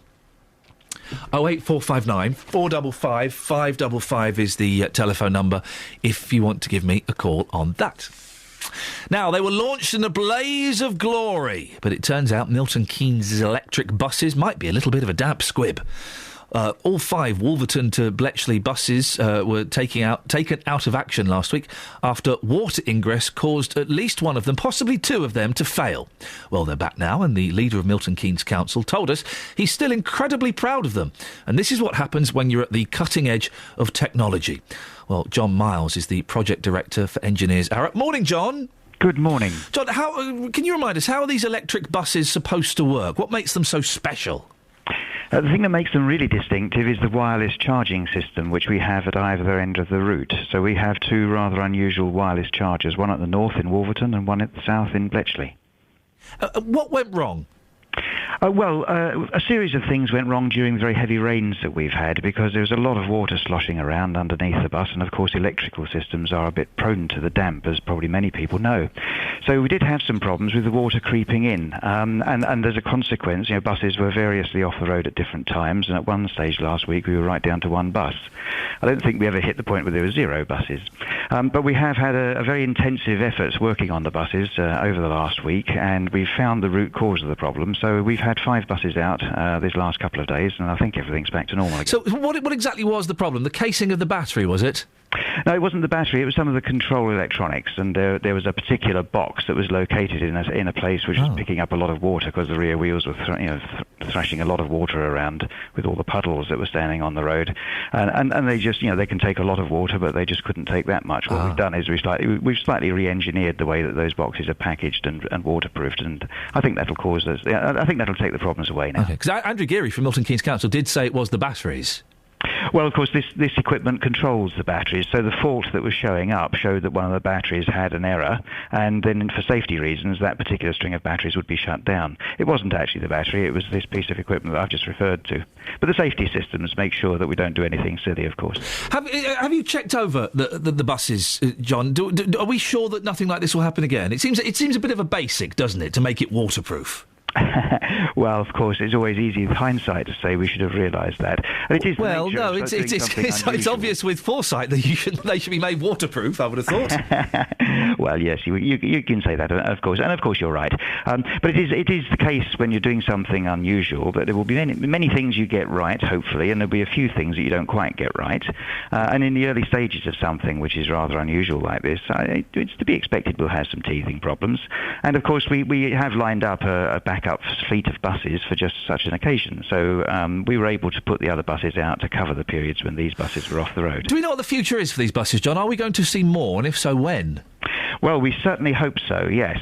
We would expect... I mean, this is a 5-year demonstration, so it's a long haul, this, so there's some serious questions that need to be researched, and we need to know the answers to them. But we will get a lot of information in the first 6 to 12 months, and I think we'll get a lot of strong indicators over the first 6 to 12 months. We'll have a few teething problems, and I'm sure we'll have more over the next 6 months. By the time we get towards the second half of the first year, I hope we'll have learnt almost all of the lessons that are going to recur, and we should settle down to a period then of steady development of our understanding of these things. And I hope that we'll begin to see more of these buses within about 12 months, and gradually the number of buses running around Milton Keynes and maybe some other places too will begin to build up. But we probably won't see more than the first 8 within 12 months, I don't think, but hopefully quite quickly after that. John, thanks very much for your time. I appreciate you explaining that in very basic terms for me, because I am, when it comes to things, I'm a little bit of a dunce. So thank you. John Miles there, Project Director for Engineers Arup. 08459 455 555. Across beds, hearts and bucks. This is Iain Lee. BBC Three Counties Radio. Steve's in Hatfield. Morning, Steve. Good morning. Do we need to be a bit stricter with these e-cigarettes and treat them in the same way as real cigarettes and ban them from everywhere? No, we don't ban them from everywhere. I do believe that they shouldn't be sold to anyone under the age of 18. The same as cigarettes. But kids, young people will always get them. Their mates will buy them, or they'll get them online. So it's not really going to stop them, is it? It's not. I mean, what annoyed me when I was listening to that teacher earlier, they're jumping up and down about these electronic cigarettes. I'd love to hear them jumping up and down more about real cigarettes. That's why I learned to smoke at school. I wish I'd never started this stupid habit. But I'm 55 years old now, and it's like, but I learned that at school. That's why I learned to smoke. But it just so annoys me that you go past any school in this country at kicking out time and see how many of them are smoking cigarettes walking down the road. And they jump up and down about the electronic ones, which are obviously safer. I'm not condoning it, But what I'm saying is, let's see more done about stopping kids from starting to smoke. It just really infuriates. But Steve, what can I think the problem here is that the young people are smoking these e-cigarettes in the school playground and on the school premises, which is slightly different. But what can a school do to stop you smoking? The health education didn't stop me. So I knew that smoking was bad for you and it gave you cancer. I started smoking when I was about 19 or 20. But if you're a young person, you're not going to listen to a 40, 50-year-old saying, "Hey, now don't smoke; it's bad for you." No, but I mean, make it harder for them. I mean, the stupid law we've got in this country is illegal for children to smoke cigarettes under the age of 18, but it's not illegal for them to have them. Oh. They can actually have them in there on their possession. That's not illegal. It's only illegal if they light them up. And it's like, get real. But Steve, you can't blame the school for you being a 55-year-old smoker. That's your responsibility, and that's your decision to keep on smoking. Of course. Oh, yeah. No, I mean, I don't know. No, I'm actually... I actually smoke an electronic cigarette. And I've done You're a vapist? Now. Oh, yeah. Yeah. Like, big time. Big time. I mean, I absolutely swear by it. I think it's the best thing since sliced bread as a smoker. Because there's no other way to stop smoking. I mean, I was smoking... But you've not stopped smoking, Steve. That's the thing. You've not stopped smoking. You're still smoking. No, but I wouldn't have... I mean, it's a way of reducing the risk, I mean, if you like. I mean, as I say, we don't know what the full risks are of these yet, if any. But you're still imbibing an addictive chemical. You've not got the smoke, you've not got the thousands of chemicals they put in fags, but you're still taking in nicotine, which is the addictive thing, which has an effect on your nervous system. That's what... Well, there you hit the nail on the head. That's the trouble. It's the addiction. And if it wasn't for the electronic cigarettes, I'd still be smoking real cigarettes. So to me, I've made a better choice. Yeah. But I mean, if you've smoked yourself, you know what it's like to try and give up. Oh, it's hard work, mate. It's hard work. But this month I'm 9 years. I'm 9 years clean from smoking. Good man. And I don't miss it at all. Every now and then, I might catch a whiff of one in the street, or I might see a packet of Golden Virginia behind the counter at the petrol station. I think, ooh, but that's it. I don't crave them. I don't obsess about them. I don't think about them. And you could have that freedom too, Steve. Well, I can, but I mean, I gave up for 3 years. Never smoked a cigarette, never smoked anything for 3 years. And then my wife had a mental illness. She had a breakdown, and I had the 2 kids, work, her to worry about. Yeah. And I went into a petrol station, filled up with petrol. Next thing I know, I'm driving down the road with a cigarette on. Yeah. Wasn't even consciously thought about it. I just got in there and bought them. I was back smoking again. And I think once you've been a smoker, it's so easy to drop back into it, even by accident. And it was. I mean, I drove down the road. I thought, what are you doing? You're smoking a cigarette. And I thought, I'll finish it. And then you started again. One is too many. 1,000 is never enough, Steve. Thank you very much indeed. The trick when I stopped smoking, if you notice, there's a subtle change, a subtle difference between what Steve is saying and what I'm saying. Steve's talking about giving up. I'm talking about stopping. I got it from the Alan Carr book. No, not the gapped-toothed comedian, the fellow with the easy way to stop smoking. It's stopping smoking. You're not giving up anything. In fact, you're gaining things. I'm not going to preach about giving up smoking, stopping smoking. That's not here. But do we need to be stricter on these e-cigarettes? Do we need to ban them in the same way that we've banned smoking?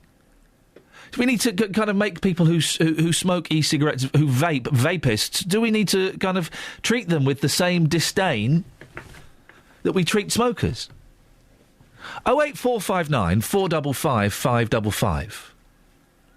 If you are a vapist, how does it... why? How much are you spending? What are you doing it for? Because you've not stopped smoking. You're still getting that hit of nicotine in a probably more condensed, purer form. And that's the addictive thing. 08459 455 555 is the telephone number. And can you go from e-cigarettes to smoking what I like to call real fags? Real fags for men. Tabs. Is that the kind of progression that you can make? You smoke the e-cigarettes and you get the flavours, the cherry flavours, the chocolate flavour, the vanilla flavour. And then you think, do you know what? This isn't doing what it used to do. I need to have a bit more. I need to have a little bit more. 08459 455 555 is the telephone number if you want to give me a call on that. You can also go to facebook.com/BBC3CR. You can text 81333. Start your text 3CR. Andy has said BT and Openreach yesterday banned e-cigarettes in buildings, vehicles, and customers... Sorry? You crying or laughing? Oh, she's crying. Buildings, vehicles and customers' premises, says Andy. So do we need to be a bit stricter? You still crying? Are you still crying? I just went to bring your coffee into your studio, and for some reason I just got the giggles.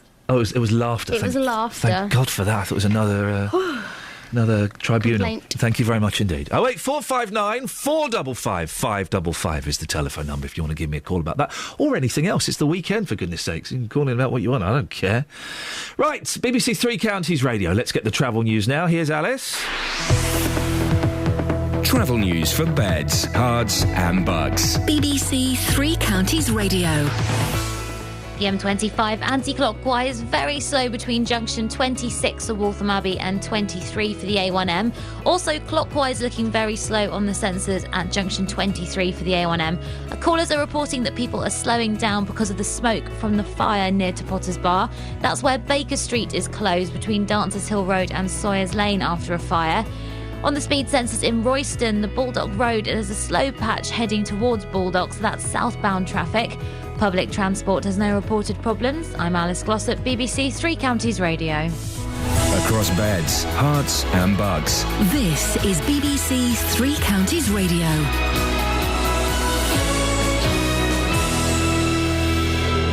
It's 7:30. I'm Jane Killick. The Parliament in Ukraine has halted its anti-terrorist operation and ordered security forces back to bases. It's in an attempt to stop the violence, which authorities say has killed 75 people.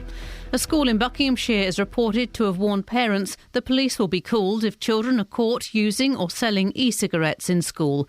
The Bucks Free Press says Beaconsfield School has written to parents saying some pupils have been bringing in the e-cigarettes and shisha pens. New electric buses in Milton Keynes have been taken out of service because of heavy rainfall. Water was getting into the batteries. The weather, dry and breezy this morning, some showers this afternoon and a high of 9 Celsius.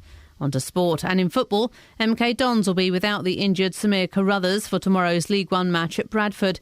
With other injuries, the Dons will rely on 3 players in the squad who are under 18. Manager Carl Robinson has been trying to bring in players on loan, but hasn't had any success. I've been very frustrated over the past 2 months with the transfer window and the loan market. I made a call to 1 or 2 Premier League managers yesterday, and I just sort of put the word out there, what I'm looking for, and the type of player we're looking for, and we've seen 1 or 2. It's whether one might be going to a championship club that we wanted today, and I can't compete financially with that. It's just where I'm at, unfortunately.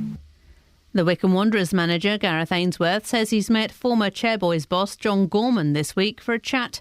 Wycombe lie just 2 points above the League Two relegation zone.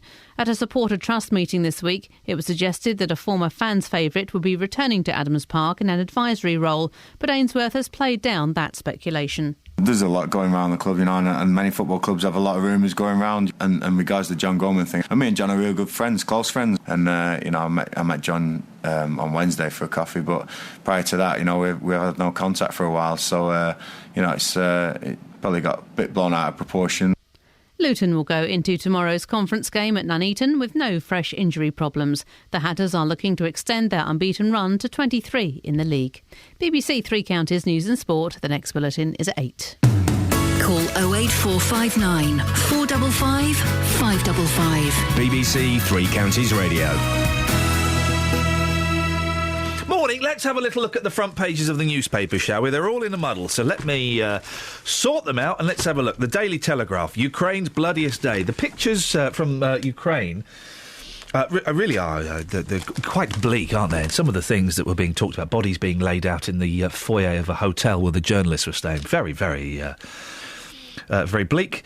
Also in the Telegraph, the worst flood damage could have been prevented. David Cameron must lead a complete rethink of the planning system to avoid a repeat of the winter flooding crisis, a coalition of experts has warned. And why silent types get the girl. Here we go, front page story by science correspondent Sarah Napton. It is a Hollywood cliché that the strong silent type always gets the girl. But now linguists appear to have given support to the stereotype after finding men who use verbose language are deemed less attractive. What that means is intelligent blokes. Yeah, because Russell Brand gets none, does he? A study found that men who use shorter than average words and concise sentences were preferred by volunteers who listen to male speech patterns. Well, actually, saying that, Justin Dealey does see a lot more action than he deserves. Really, doesn't he? He's got a beautiful face. They think the preference arises because women generally use longer words, and so shorter words makes a man sound more masculine. What? The exception was foreign languages, which were preferred for being exotic. I had a Spanish boyfriend once. Oh, yeah. He worked better in Spanish. You like very... When he came over here, he seemed a bit... And he started talking in sort of English and using slang, and it went. You like very swarthy men, don't you? I do. You I like a Latin lover. From Swarthyland, who speak Swahili. I think most people do, don't they? Most women do love a little bit of that. You like men with very hairy faces. They have to shave everywhere. Well, the pictures we've seen of previous boyfriends... Oh, no, he was not a good example. That man, who's become a man, when I was going out with him, we were, 14 or something, and he looked like the little cute one out of Weird Science. The French lad we're talking about? Yes, how he has grown. My boy, and how he has grown hair all over his face. The Times, more pictures from Ukraine. And prepare for interest rate rise next spring, homeowners told. Here it comes. Next spring, it'll be just... Here's my prediction. It'll be just after the election. Next year, interest rates will go up, and they'll start going up continually. And if you've got a big mortgage, you better start panicking. Let me do one more of these, and then we'll talk to Andy. Let's go to The Guardian. I mean, it's all the same story. It's pictures. I mean, oh, my goodness gracious me. Front page of The Guardian. Oh, dear. It's pictures of 8... the bodies of 8 protesters killed in clashes with police are laid on a street as activists pay their respect. That really is one of the most gruesome pictures I think I've ever seen. Approach with caution. 08459 455 555. Andy's in Stotfold. Morning, Andy. Good morning. E-cigarettes, what have you got for me? Well, I'm just wondering about these e-cigarettes. I've just spoken to a researcher. She said that there's no regulation with them at all. So perhaps they put nicotine in them. But a number of years ago, my sister's friend, who was a GP, injected himself with nicotine to end his life, and did. Who did this? A GP friend of yours? No, it's one of my sister's friends. It was some time ago. Right. He had enough, basically, of being a GP, and he ended his life. But he did it with nicotine. But I thought that it would have been a prescribed drug as such. But by the sound of things, it's not. Well, I'm not quite sure. I mean, what we're told about these e-cigarettes, and if someone's listening and I've got this horribly wrong, let me know, is that it is just nicotine. Now, how pure that nicotine is, I don't know. I'd imagine it's certainly the pure stuff that killed your friend there, but I don't quite know the fact. We're told that these e-cigarettes are not dangerous. Right, but if nicotine can kill somebody, then yes, it is dangerous. It just depends on how much you would use it. I'm guessing it might perhaps be dilute. Do we need to come down harder on these, Andy, and treat them in the same way that we treat the real cigarettes? Perhaps they should be prescribed. Andy, thank you very much indeed. I could understand that as being one of those, NHS get-off-smoking things. Well, the reason why they're not doing it at the moment because there haven't been enough tests on them, and they can't recommend them. They can't say that the risks are there, but they don't dare say otherwise. It's because these things are totally unregulated. I think once they bring those into line, then maybe they'll have a better idea of what's going on here. Great. 08459 455 555 is the telephone, and if you want to give us a call on this. If you're a fan of e-cigarettes, then do let us know. Rob's in Milton Keynes. Morning, Rob. Are you a fan of these cigarettes? Rob, you're there, Rob. Sorry, Rob. Are you a fan of these cigarettes? Yes, I am. I use a vapor. All right, so you're a vapist? Yes, I am. Why do you use them? What's the benefit? To be quite honest, I don't actually think there is any benefit. Oh. I originally did... then why do you use them? Well, I tried giving up smoking. I know your stance on that. But it actually works out a lot cheaper, just like smoking these rather than cigarettes. So you're doing it just because it's cheaper? Pretty much, yeah. Do you get this? Listen, as a former smoker, I kind of know what the, in inverted commas, benefits are of smoking. Do you get the same kind of hit from it? Yeah, you do, yeah. It's the reason I failed trying to give up so many times wasn't the actual nicotine, it was actually the sensation of smoking. Right, okay. And so do you get that draw in your chest where you breathe... You're not breathing in smoke, are you? So you don't get that feeling of a hot mouth and a warm throat and the smoky feeling in your lungs? Oh, yeah, you do. You do, but it's just flavoured. Oh, blimey. And also the other benefits is you don't stink. Because like what you were saying earlier about when you smell it on other people and that, you don't actually realise how bad it is when you're actually smoking yourself. Rob, what do we do? What do we do though? Do we need to come harder down on e-cigs and treat them in the same way we treat proper cigarettes? And you can't smoke them indoors because there is kind of an uncertainty. I've seen people smoking e-cigarettes in pop concerts and in restaurants. And there's kind of an uncertainty as to, people have said, oh, could you put that out? No, because I'm not breaking the law. Do you think we need to have tougher rules on them? I personally believe you do. I totally agree with that.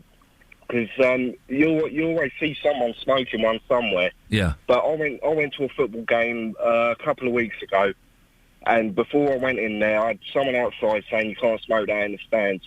But I didn't personally buy it, so I could smoke it in there, or to actually flout the rule of the no smoking, if you know what I mean. I know what you mean, Rob. 08459 455 555. Another thing that annoys me, and this is a thing that I have to deal with, this is not their fault, but there is a certain air of smugness, isn't there, about vapists? There is a certain kind of, you think I'm smoking, I'm not, I can actually do this, there's no law against it. I've told you about when I was doing a stand-up comedy gig. I was kind of hosting it was awful anyway. And Ronnie Wood from the Rolling Stones hobbled in and sat in the front. Not only started talking very loudly and rudely to two hot young women. It's probably because his hearing's not exactly. all it could be. But then he started vaping as well, and that was the thing that annoyed me more than his rudeness was the fact that he was vaping right at the very front. And I thought, oh, Ronnie Wood, you've always been my least favourite Stone. You're not technically a member of the Rolling Stones anyway, really, in my book. You joined, 1973? They've been around for at least 11 years before that. He's you the don't new count. boy. He's the new boy. Wood is the new boy. Do you know what I mean? So I got annoyed with him. I went to a wine tasting afternoon. Oh. And I have a friend who's a buyer for one of the big companies, and she says she gets put off if she can smell someone's perfume while she's tasting wine. Oh, yeah. So imagine my surprise when the man next to me, didn't spark up, turned on his e-cigarette. He booted it up. Yes. And he was having a vape while drinking his wine. Oh. Look at Kelly, the way she's holding her cup. She looks like my mum or something. She's holding her cup in a real mumsy way. It's like I feel like mumsy. It's like a cup of tomato soup. Yes, like cup of soup. Cosy, like it's Horlicks. You've just come into the country kitchen. You sat at the table, and you're listening to the kids telling stories, and you're thinking, I'm not going to be around for much longer. Oh. That's actually what I am thinking. Mainly around here for much longer. It's what we're all hoping. 08459 455 555. I've got 2 Daily Mails, which is more Daily Mails than anybody could reasonably hope to have. Let's have a look at the Daily Mail. Could Met Office have been more wrong? Just before floods, secret report told councils winter will be drier than usual, especially in the West Country. The Met Office's pitiful forecasts were under fire last night after it was revealed it told councils in November to expect drier than usual conditions this winter. The Express, right? Statins key to living longer. Ugh. Madeline, British police have names of new suspects. They've got two of their favourites in. Then it says, see page 9, Andrew Sachs, why I think Ross and Brand are disgusting. We go to page 9. Why Fawlty star can't forgive Ross and Brand prank. Fawlty Towers star Andrew Sachs says he is still suffering from the cruel and diabolical phone prank comedian Russell Brand and TV presenter Jonathan Ross played on him. How many years ago did it happen? 5 years ago. The pair left messages on his answering machine in which Brand spoke of having sex with Sachs's granddaughter. The actor, now 83, says in an interview, What they did was disgusting. Does he still talk like that? But why is he doing these interviews? Why on earth is he doing these interviews? We go to the last paragraph. The interview was to launch Andrew Sachs's autobiography. I know nothing. Oh, hang on a second. A thing that happened 5 years ago that caused the virtual shutdown of the BBC, that ruined two people's careers, both of whom apologised publicly. It happened 5 years ago. It's obviously hurt him so much that he's now using it to promote his book. He's quite happy to use something that he says was diabolical and disgusting and affected him so badly that he's now able to use it to sell a book. You kind of have to think, don't you, if it happened 5 years ago, what they did was inappropriate and awful. I'm not going to defend that. Was it as bad as everybody made out? Probably not. Probably not as bad as the furore at the time suggested. It was inappropriate, wasn't very funny, wasn't particularly nice, but it wasn't the worst thing that anybody's ever done before, OK? It was 5 years ago. Andrew Sachs is still banging on about it because he has a book to sell. Yes, he has every right to be aggrieved by it. He has every right to mention it in the book. But to kind of, use that tag to sell more books seems to me a little bit disingenuous. And I would suggest Mr. Sachs kind of needs to move on a little bit, really. In the great scheme of things, it now sounds like he's whinging. At the time, yeah, he had a right to be aggrieved. It wasn't very funny, it wasn't very nice, it wasn't very polite. And yeah, he had a right to be aggrieved. 5 years later, though, Catherine, I kind of think move on and don't use it to sell your book, which is what he's doing. It's not as if people weren't punished, and I'm not saying not necessarily just the two people who were on the end of that microphone. The Actually, whole BBC. The rest of the BBC was changed as a result. The BBC was put into lockdown mode. Now, was that a good thing? Do you know what? Some of it was a good thing. Some of it, I think, was people getting too scared and, trying to look too keen and eager. Some of it, probably things did need to be clamped down a little bit. But the BBC has changed. What it does has changed. The way ideas are pushed forward has changed as a result of that. Jonathan Ross got the boot from the BBC as a result of that. Russell Brand quit his job at the BBC as a result of that. And they both said sorry, as far as I remember. I know Brand did. I think Jonathan Ross did. I could be proved wrong there. He's had his pound of flesh, hasn't he? Andrew Sachs, he's had his pound of flesh. Am I being a little bit harsh? 08459 455 555. Am I being a little bit harsh? Do we still need to make pariahs out of Brand and Ross as a result of this? Or should Andrew Sachs kind of... I can't think of a better way of putting it. Get over it. 08459 455 555. Travel news for beds, cards and bugs. BBC Three Counties Radio. In Potters Bar, Baker Street is closed while police and the fire brigade deal with a large amount of hay that's on fire just close to the M25. Now it's having a knock-on effect to the M25 traffic, which is anti-clockwise, very slow between junction 26 for Waltham Abbey and 23 for the A1M. Clockwise also struggling between 22 for London Coney and 23 for the A1M. So that's people sort of slowing down because of the smoke blowing over. On the speed sensors in Roxton, the A1 southbound is queuing at the Black Cat roundabout.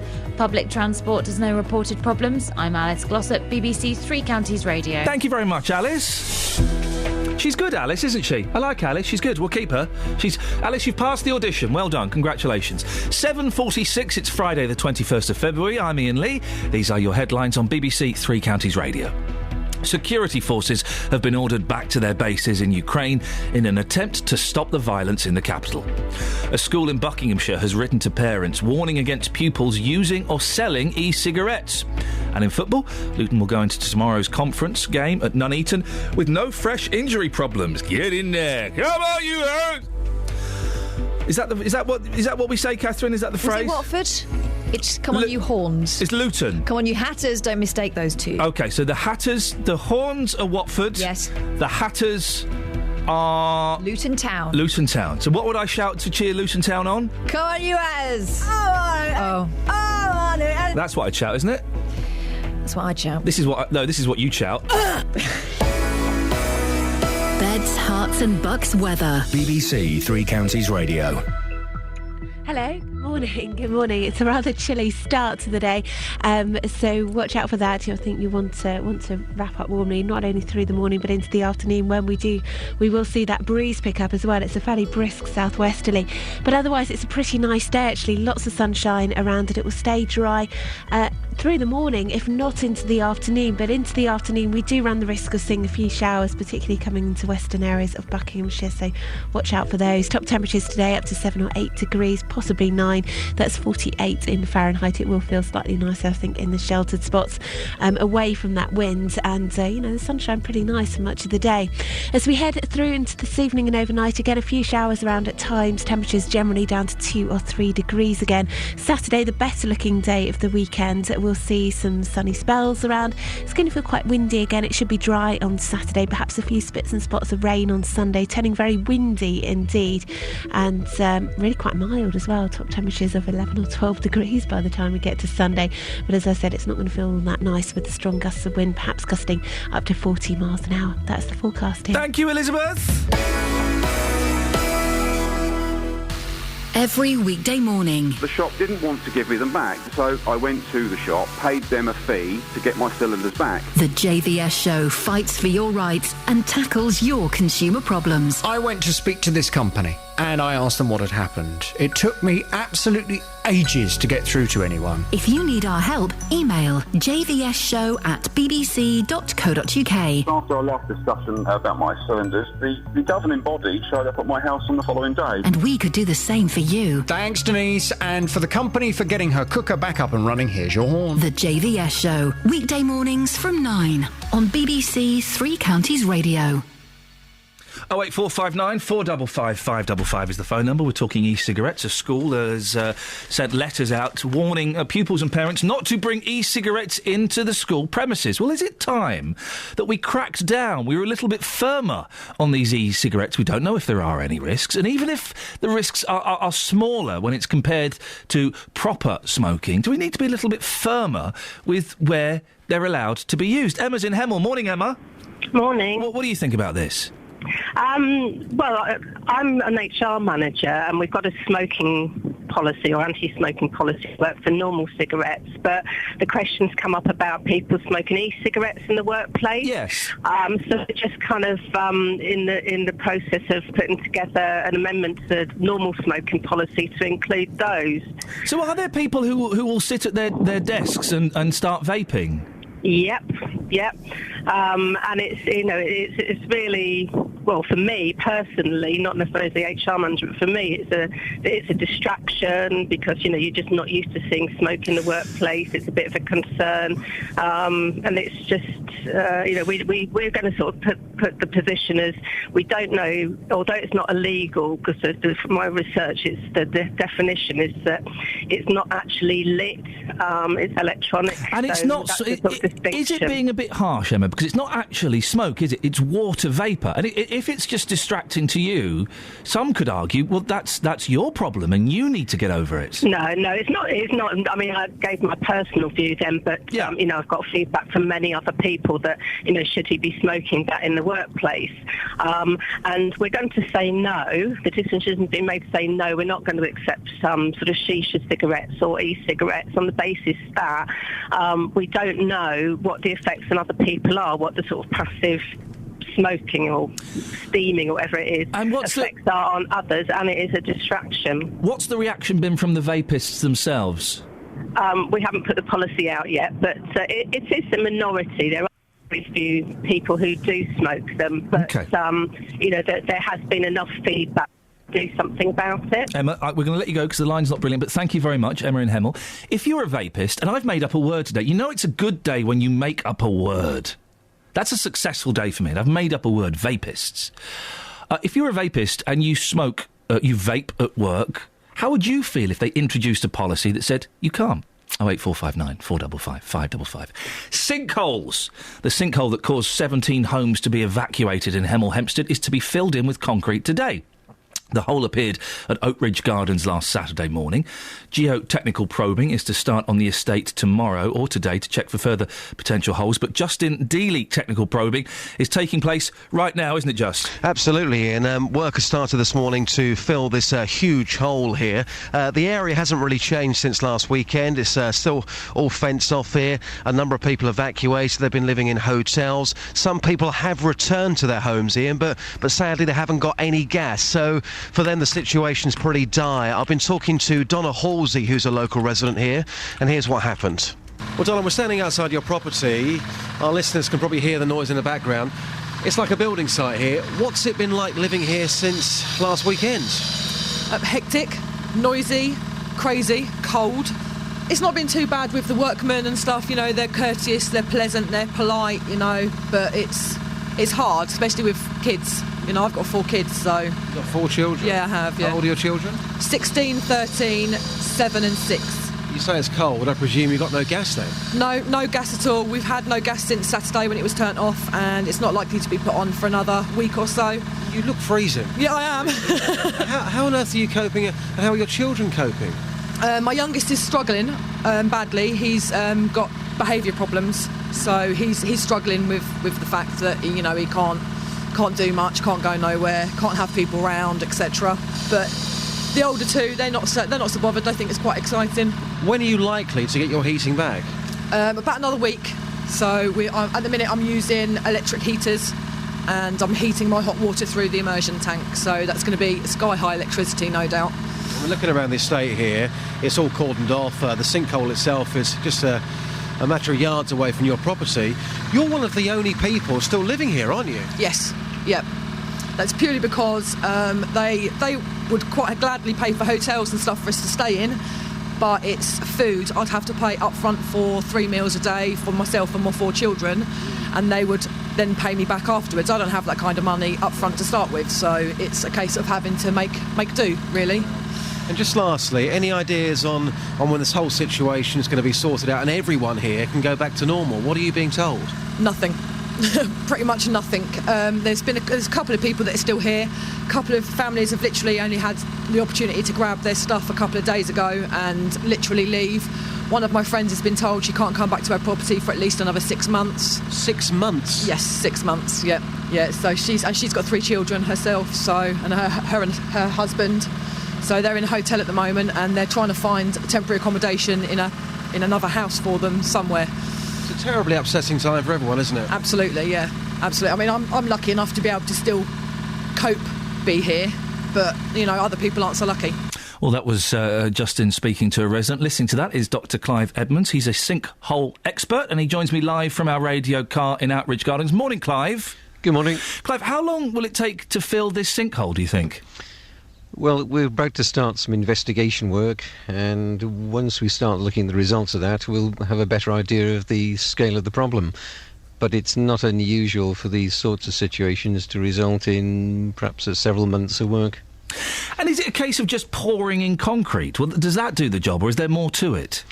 The aim of the concrete is simply to choke and infill the initial void that's appeared, the so-called sinkhole, but we think this is probably actually a crown hole, a collapse over mine workings. And we're getting lots of accounts of these at the moment. Is this connected to the floods and the bad weather we've been having? Basically, it's the amount of water entering down into the ground, percolating through the soil, washing away fines and causing breakdown. But the void at depth must have been pre-existing. Is there anything we can do to avoid them, Clive, or do we just have to keep our fingers crossed it doesn't happen to us? Well, fortunately, substances are pretty rare events, certainly at this scale.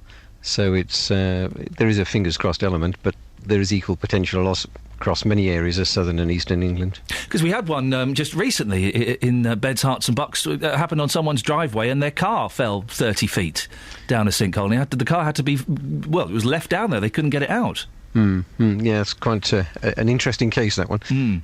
Yep. Clive, thank you very much indeed.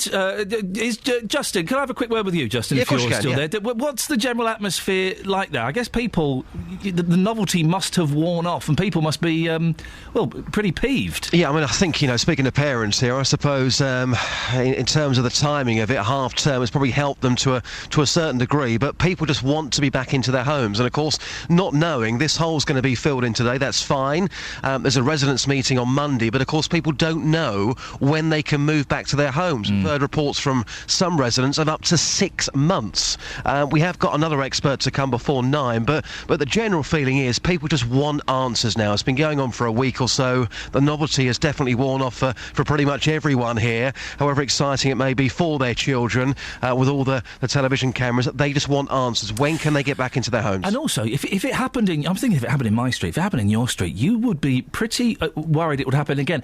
And I wonder if it would have an effect on house prices as well. Well, you certainly think so, because, if this has happened, this has been not just a big local story, of course, but a big national story. If I was looking at properties in this area, I certainly, personally, would be thinking twice about this, because the area right now was full of people trying to put this hole back. There's people absolutely everywhere, and it's a scene again, really, of chaos this morning. Justin, thank you very much. You do wonder, maybe we need to speak to an estate agent about this. How it would affect... Kath, can we get an estate agent on to find out how this would affect prices? Yes. You can imagine it must have a big... Come and look at this house. It's in Oak Ridge Garden. Oak Ridge Gardens, was that the place that had a sinkhole? Yes, it was. I think I'll pass. But won't it have an impact on the rest of Hemel too? Hempstead, that's the place with the sinkholes, isn't it? Possibly. Let's see if we can get an estate agent on and find out more. 08459 455 555. Travel news for beds, cards and bugs. BBC Three Counties Radio. In Potters Bar, Baker Street is closed while the police and fire brigade deal with a large amount of hay that's on fire close to the M25, and it's really having an effect on the M25 anti-clockwise, very slow between 26 for Waltham Abbey and 23 for the A1M. Clockwise also really slow between junction 22 for London Coney and 23 for the A1M as people slow because of the smoke. Public transport has no reported problems. I'm Alice Glossop, BBC Three Counties Radio. Thank you, Alice. On the subject of Andrew Sachs, Ron has texted in. Mr. Sachs is correct. The morons shouldn't be allowed near broadcasting ever again. I can't believe anyone would want to listen to Brand or Ross. Oh, dear. Local and vocal across beds, hearts and bucks. This is BBC Three Counties Radio.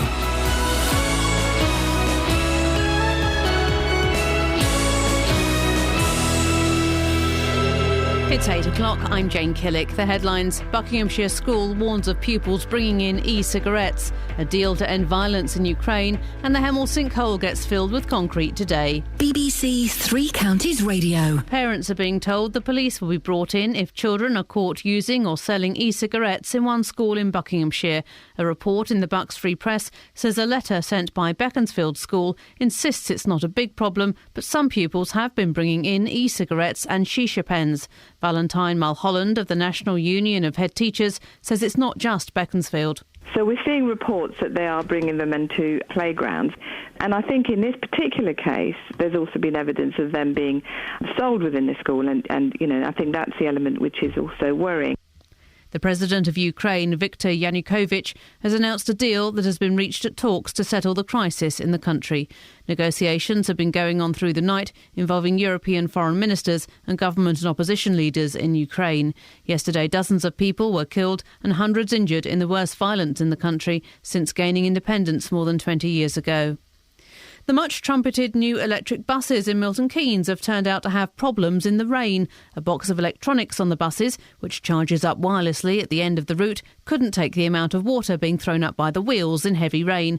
The buses had to be taken out of service for a while, but the project director for engineers Arup isn't rattled. It is the case when you're doing something unusual that there will be many things you get right, hopefully, and there'll be a few things that you don't quite get right.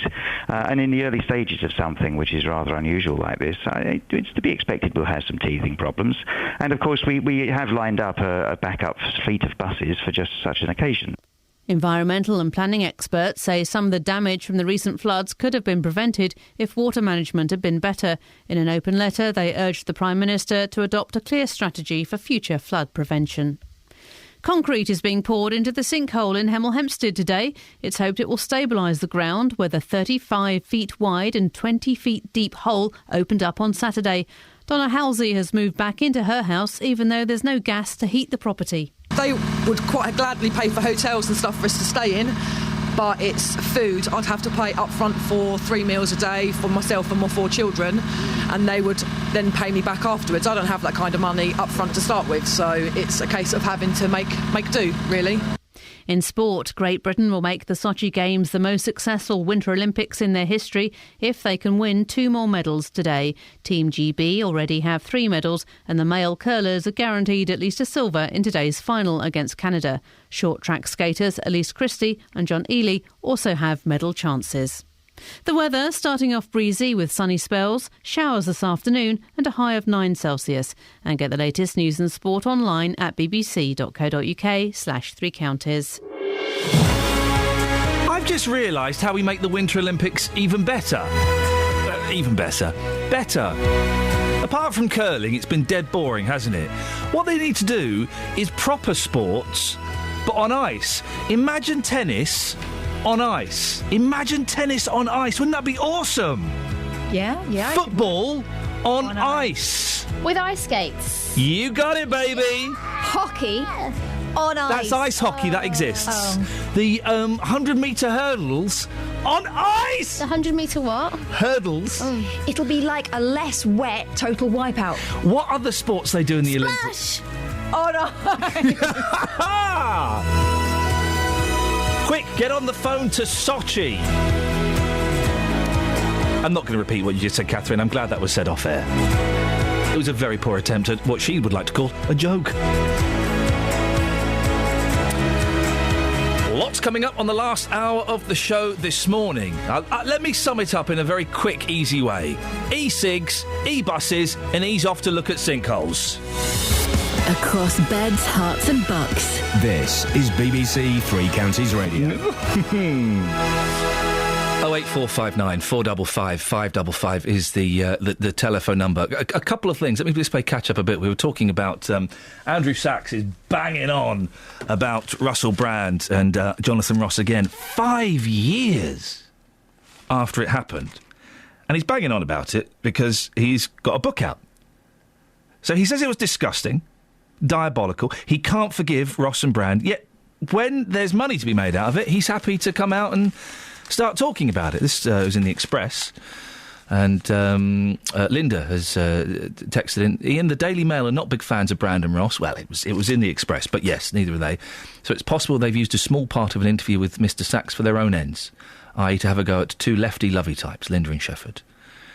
Is it a bit harsh of me to suggest Andrew Sachs get over it? Because I think he's embarrassing himself now by banging on about it 5 years later. Lots of things changed as a result of that. Some for the best, not all of them. And it just sounds like Andrew Sachs is whining now and having a whinge. Does he need to get over it, or am I being a little bit harsh? 08459 455 555. And we're talking about the electric buses in Milton Keynes. We had an email from Darren, who's a resident of Shenley Lodge, he says proudly. Not sure what the spokesman from MK was going on about, talking about electric buses this morning. I wrote to them on the 8th of February asking where they had all disappeared to, having not seen any since early February. Only 2 days ago did another pass my house again, so I guess they were actually off-road for nearly 3 weeks. Also, according to MK's own website, there should be an all-electric fleet covering the Severn route from February. So far, we still have more diesel buses passing than electric, about 4 to 1, if not more. How about Arriva and MK actually tell the truth for once? Darren, thank you very much for that. 08459 455 555. Now, we're hearing that one local school has sent letters home warning pupils that e-cigarettes and shisha pens are still classed as smoking and therefore not allowed. According to the Bucks Free Press, excellent reporting by the Bucks Free Press, by the way, well done you. Parents of Year 8s at Beaconsfield School have been contacted to say that while there isn't a huge problem at the school, some children have been bringing in this stuff. And the headmaster is concerned that vaping can be a prelude to smoking and says he's prepared to involve the police if kids are caught either using or selling this stuff in school. Well, if you vape, if you're a vapist, if you go vaping, what do you think? Do we need to be a little bit stricter with vaping? As strict as we are with cigarettes. There is this uncertainty, isn't there? Can I smoke can I vape in a restaurant? Can I vape in a pub? Can I vape in the workplace? Where can I vape and where can't I vape? Is vaping ever acceptable? How many times can I say the word vape? Lots. Vape. 08459 455 555. Let's get your views on that. I'm joined now by Hazel Cheeseman, who is the project advisor at ASH, Action on Smoking and Health. Morning, Hazel. Good morning. Hazel, what's your view on vaping and vapists? Surely it's better than, in inverted commas, real cigarettes, isn't it? Absolutely. We've got good evidence that these kinds of products are helping smokers to move away from smoking, and that's really good news. It's good news for the smokers and it's good news for their children, because these products are less harmful than smoking, much less harmful. But the important thing to remember is that if they can be a gateway out of smoking, we really don't want them to be a gateway into smoking for young people, and that's what we've got to guard against. And do we know if there is a link between starting off vaping and then moving on to smoking real tabs? It's a theory at the moment. We really don't have any evidence that would suggest that's the case. At the moment, not that many young people are using these products, and the ones that are tend to already be smokers. In fact, the vast majority of young people who have even tried electronic cigarettes are already smokers. We don't have good evidence to say that it's a gateway in, but we certainly would want to guard against that, because, you know, we want to help adult smokers to quit, but we really don't want to get young people hooked. Is vaping really the way to stop smoking? Because you're still feeding the nicotine addiction, aren't you? Which is the addictive part. Yes, you're taking out lots of the smoke and you know, all the awful chemicals they put in there, but you're still feeding the addiction, aren't you? Well, I think the really important thing to remember is that e-cigarettes are kind of cigarettes only in name. They really don't contain any of the harmful components which a cigarette does. You don't smoke them. The carcinogens that you get from smoking are in the smoke. They're not in the nicotine.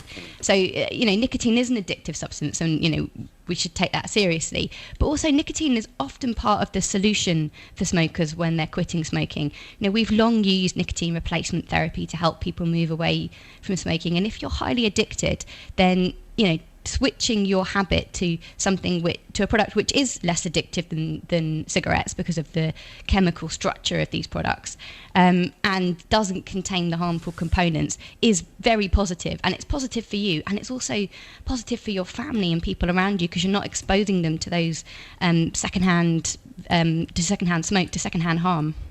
I haven't smoked for 9 years this month, and when I stopped smoking, I stopped smoking. I didn't go for any of the nicotine patches or any of the things like that, because part of me thought, I'm still putting money in the pockets of the wrong people. And with these e-cigarettes, it's still, we're still giving over lots and lots of money to what are essentially cigarette companies, but in a different form, aren't we?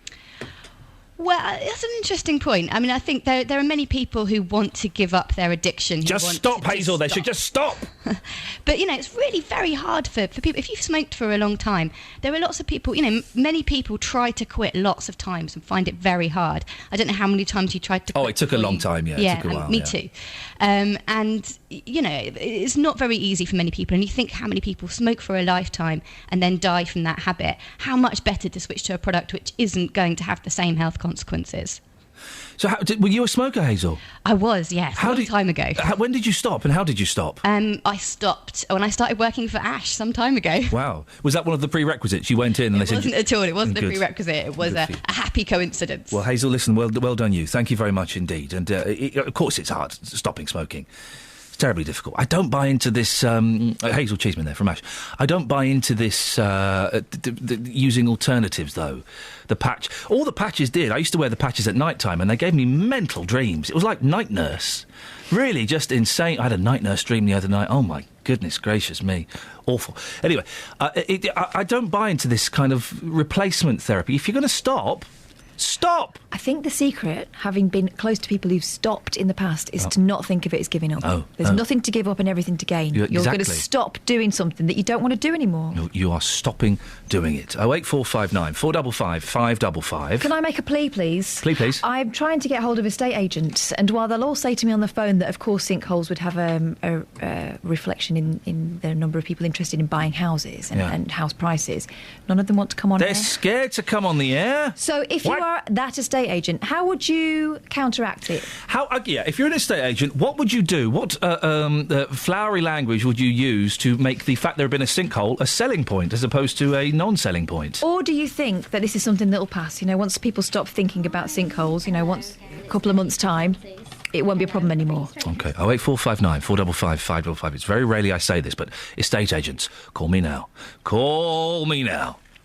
On the subject of e-cigarettes, and do we perhaps need to be a little bit stricter with them in the same way that we are with cigarettes?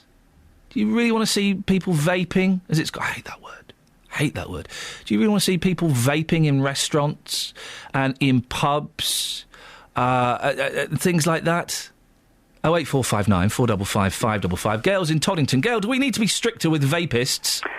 I think we do have to be a little bit strict with vapists, but as I'm one myself, I'm a little bit biased. Oh, are you? Why do you vape? I started doing it 2 years ago. I'd smoked for 30 years, and my friend started on one, and then I started on one, and I have not looked back since. Not had a proper cigarette. I have my e-cig, and I lowered the dose, so you can actually vape with just the flavour and no nicotine, and it weans you off the nicotine. And my workplace, we all smoked at the beginning, and none of us smoke real cigarettes now. We're all on the e-cigs. And do you smoke them in work? Yes. Ah.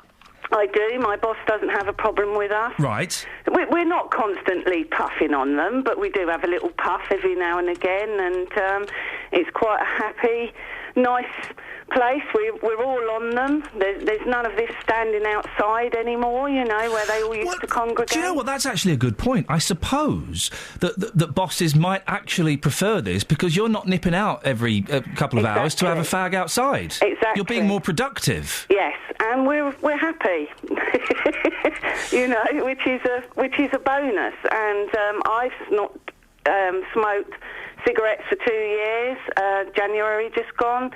My other colleague is just past the 2 years, and we've got two others that are happily vapouring away, because they obviously went on it after they saw how we started. But I tried everything. I tried hypnosis, patches, chewing gum, lozenges, and everything, and always ended up going back on the cigarette, the dreaded cigarette. And I'm so happy now that I don't think I could physically smoke a proper cigarette anymore. Gail, thank you very much indeed. Well, it's worked for her. And I suppose there is something in that. If you're a boss, let's talk to the bosses now. Let's get to the top of this chain, shall we? If you're a boss, do you encourage or at least allow vaping in your office? We've had one company get in touch and say, well, actually, we're gonna stop it. But I suppose you get more productivity out of your workers, don't you? Because they're not nipping off to spark up every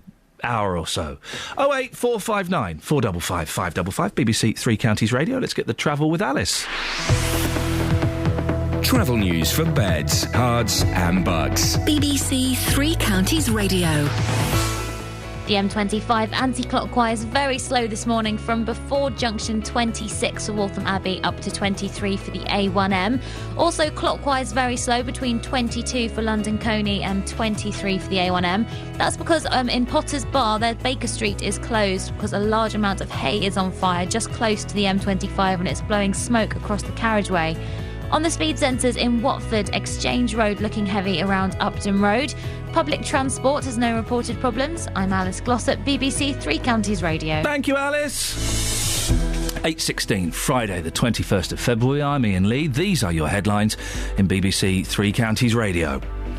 A school in Buckinghamshire has written to parents warning against pupils using or selling e-cigarettes. Security forces have been ordered back to their bases in Ukraine in an attempt to stop the violence in the capital. In football, because of injuries, the MK Dons will rely on 3 players who are under 18 for tomorrow's League One match at Bradford. Oh, that's nice. The weather, mostly dry and bright, a few sharp afternoon showers. BBC Three Counties Radio.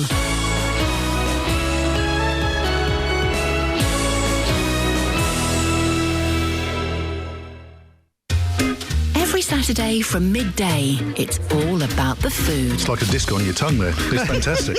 Local chefs showcasing simple, straightforward dishes you can try at home. Well, it's a dish which has been around since the 18th century. I can imagine it hot with ice cream and almost put in an ice cream. That'd be nice. This is a thick, heavy, lovely, cloying comfort food of a dessert. All mixed in with amazing stories and great music. I'll tell you what, that takes me back to my childhood, that pudding. That just transported me back to being a kid. Nick Coffer's Weekend Kitchen, Saturdays from 12 on BBC Three Counties Radio. Hey, you a do man, I'm an oi man, and I think that's the difference between us. I think there's, yes. It really is. Where are your children today? They're well, I'm training them in the basics of consumer law, and they're just trying to get their head around statutory rights. And once they've got that, I'm afraid it's been nice working with you, but time for some younger blood to come in. I see. The two of them are going to double head my show. I think they would do an excellent job. They make a lot more sense. They might do sometimes. They were very excited to meet you and to meet the team, and they had to meet Justin Dealey, and I'm afraid we're going to have to start them in counselling as a result of that. I see. It was one of those. I'm worried about you. Why? Well, normally you come in with a sheet of paper that's got all your bits and pieces, your odds and so-and-sos. I don't need any notes today. Oh, my goodness. Well, what's happening? From 9 this morning, it's the phone-in with a slight difference. Uh-oh. Today from 9, I'm going to explore the story of Brenda. Now, I know that you've been paying attention to this, and many people listening to the programme have, and people have been asking me for some time, what's going on with her case? Brenda's the 83-year-old lady, and she loaned a couple from Milton Keynes 380 quid. Yes. And she lent them this money. It was a combination of her winter fuel allowance and her savings, and they said it was for a repair to their car. They vanished with the money and they've never paid it back. And when Brenda came to me, she was very upset. She was saying, I feel like such a fool. Oh, she was in tears. It was awful. Totally. I mean, she feels silly that she's lent them this money. They, it would appear, have taken advantage of her. They've taken advantage of her kind nature. I've named them on the programme. I know that local neighbours up in Milton Keynes, a lot of people have been furious with them, where they have taken their children to school. Some of the parents have made it quite clear that they are disgusted at what they've done to Brenda. It has made no difference. Wow. It would appear that they have still not paid the money back. But there's a new twist to this story. Oh, yes. And from 9 this morning, I will explain all. We'll hear the full story of Brenda, what has happened. But I really want your advice. So I want you to listen from 9, hear what's happened, and then call and give me your advice. What do you think she should do next? I guess there are 2 options in life, aren't there? There's the, do I just let it go, write it off to a very bad experience and recognise the fact that life is short and I'm 83 and it's stressful?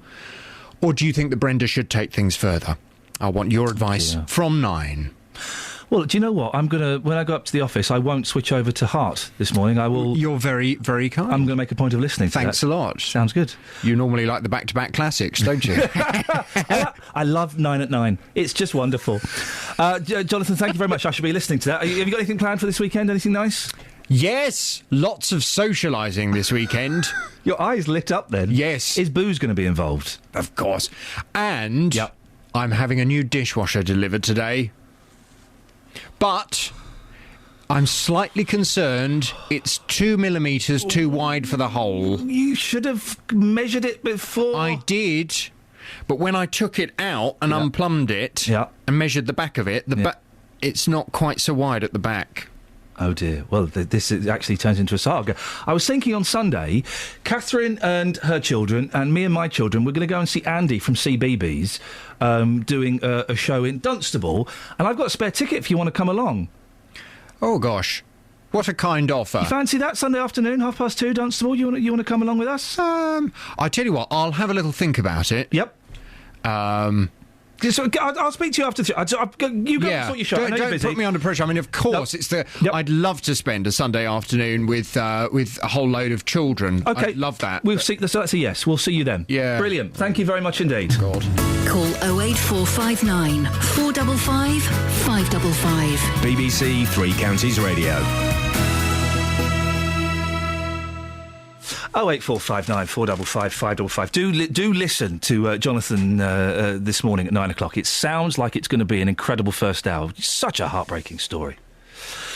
Right, back to this show. Earlier this week, this programme broke the story of how the Barnfield Federation had lost £1 million worth of funding because it couldn't prove it had taught some students that it had claimed money for.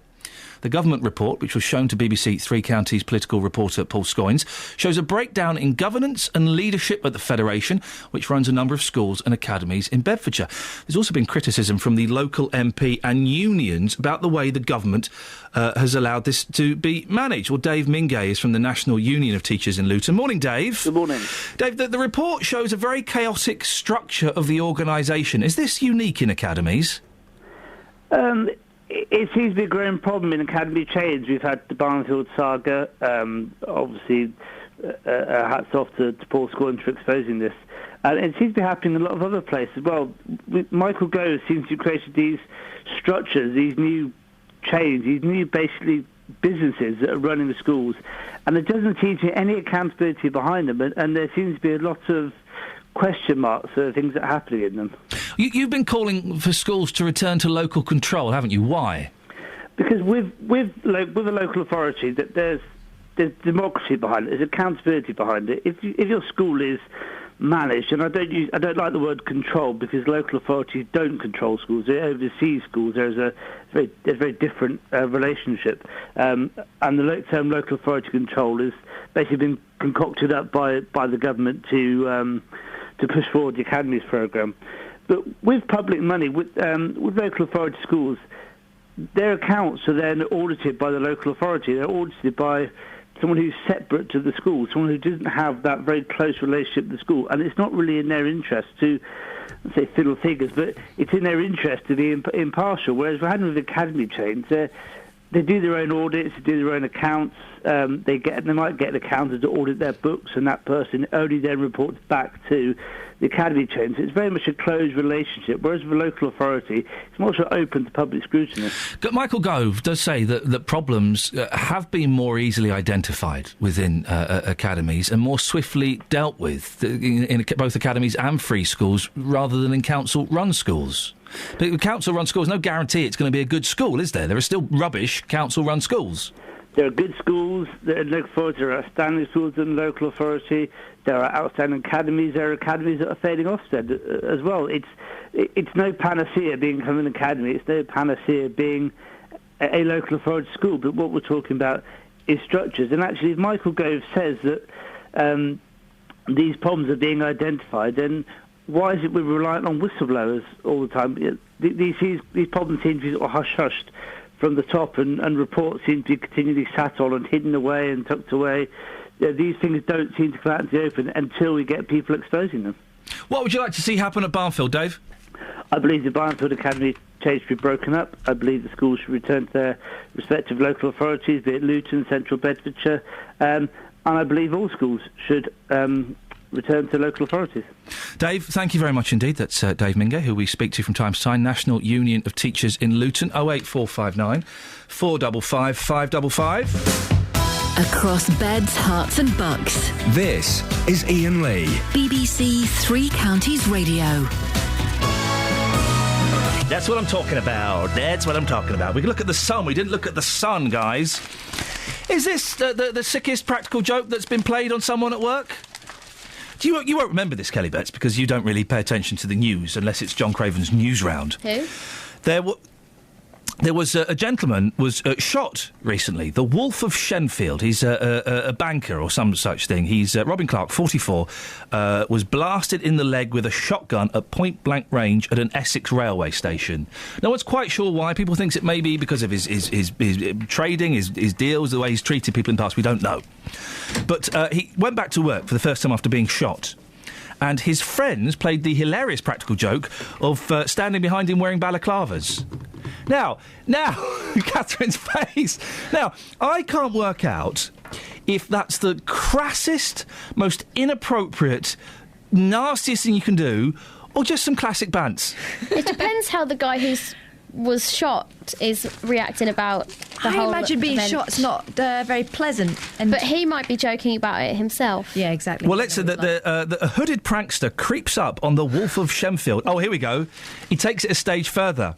So this is a picture inside. He's wearing the balaclava. He creeps up behind him, and do you know what he does? Bang, bang! He shouts bang, bang from behind his desk. The hitman pounced on Robin Clark, 44, on his first day back at work, a month after he was blasted in the leg at point-blank range with a sawn-off shotgun. Robin laughed off the stunt at City of London broker R.P. Martin before going back to the toilets and weeping to himself like a baby.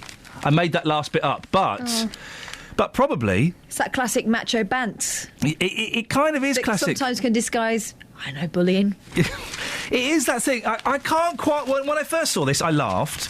And then as I thought about it more and realised that it's the 21st century and I'm a sensitive man, I felt a little bit... But I can't work out, is it classic banter, or is it bullying in the workplace? Let's straw poll Kelly Betts. Well, if he finds it funny himself and he's all like, oh, I've been shot, then maybe it is just banter. But if he's really upset about it and they've done it, and that's just... So the definition of whether it's bullying or banter is determined entirely on how the person reacts? Yeah. OK. I actually think that is the basis of tribunals, isn't it? Yeah. If someone's offended, and it doesn't need to be the person that it's directed towards either, it could be someone in the office. That's not my definition, that's the legal one. It's an interesting... What do you think, Catherine? Is this bullying or bant? I don't think it's funny. But we do stuff to each other that we think is hilarious. If I'd been shot... If that was written in the paper, people might think, oh, it's not funny. If you had a car crash, would I pretend I was going to run you over? Probably not. I would. All right, Kelly, if you'd been... And, heaven forfend, if you'd been attacked, right, and you'd had a bit of time off work, then one day you came back in and I snuck up behind you and grabbed your shoulders and shook you. Bullying or bants? That's bullying, isn't it? Yeah, but from you... It's just that's just what the sort of thing you would do, so I'd accept that and be like, oh, classic Iain. Is that a classic me? Wow. So you. I need to work on the repertoire again. 08459 455 555. We've got 30 minutes. It's not a big thing. It's the front page of The Sun, which, again, I'm a little bit surprised at. We can put it out there. Gentleman who's been shot, took a month off work, he comes back and his mates wear balaclavas and go up to him and say, bang, bang. Is that classic banter, or is it workplace bullying? Travel news for beds, cards and bugs. BBC Three Counties Radio. In Potters Bar, Baker Street is closed because of a fire that's blowing smoke across the M25. The anti-clockwise carriageway of the M25 very slow from before junction 26 of Waltham Abbey up to 24 for Potters Bar. The clockwise carriageway also really looking slow between 22 for London Coney and 24 for Potters Bar. On the speed sensors, Cheshunt, the A10 southbound looking slow around Waltham Cross, and the public transport, we've got no reported problems. I'm Alice Glossop, BBC Three Counties Radio. Oh, Alice, if you could see what I could see when you're doing the travel. Across beds, hearts and bugs. This is BBC Three Counties Radio.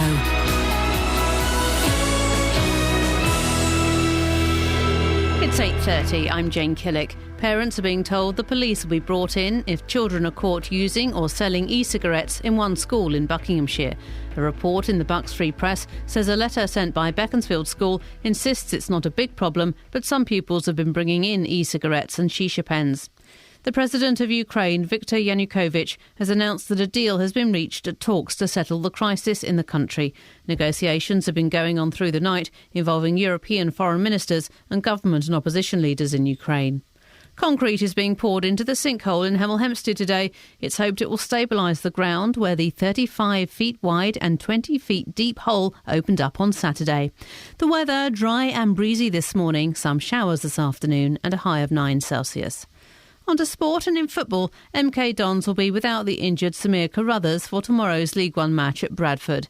With other injuries, the Dons will rely on 3 players in the squad who are under 18.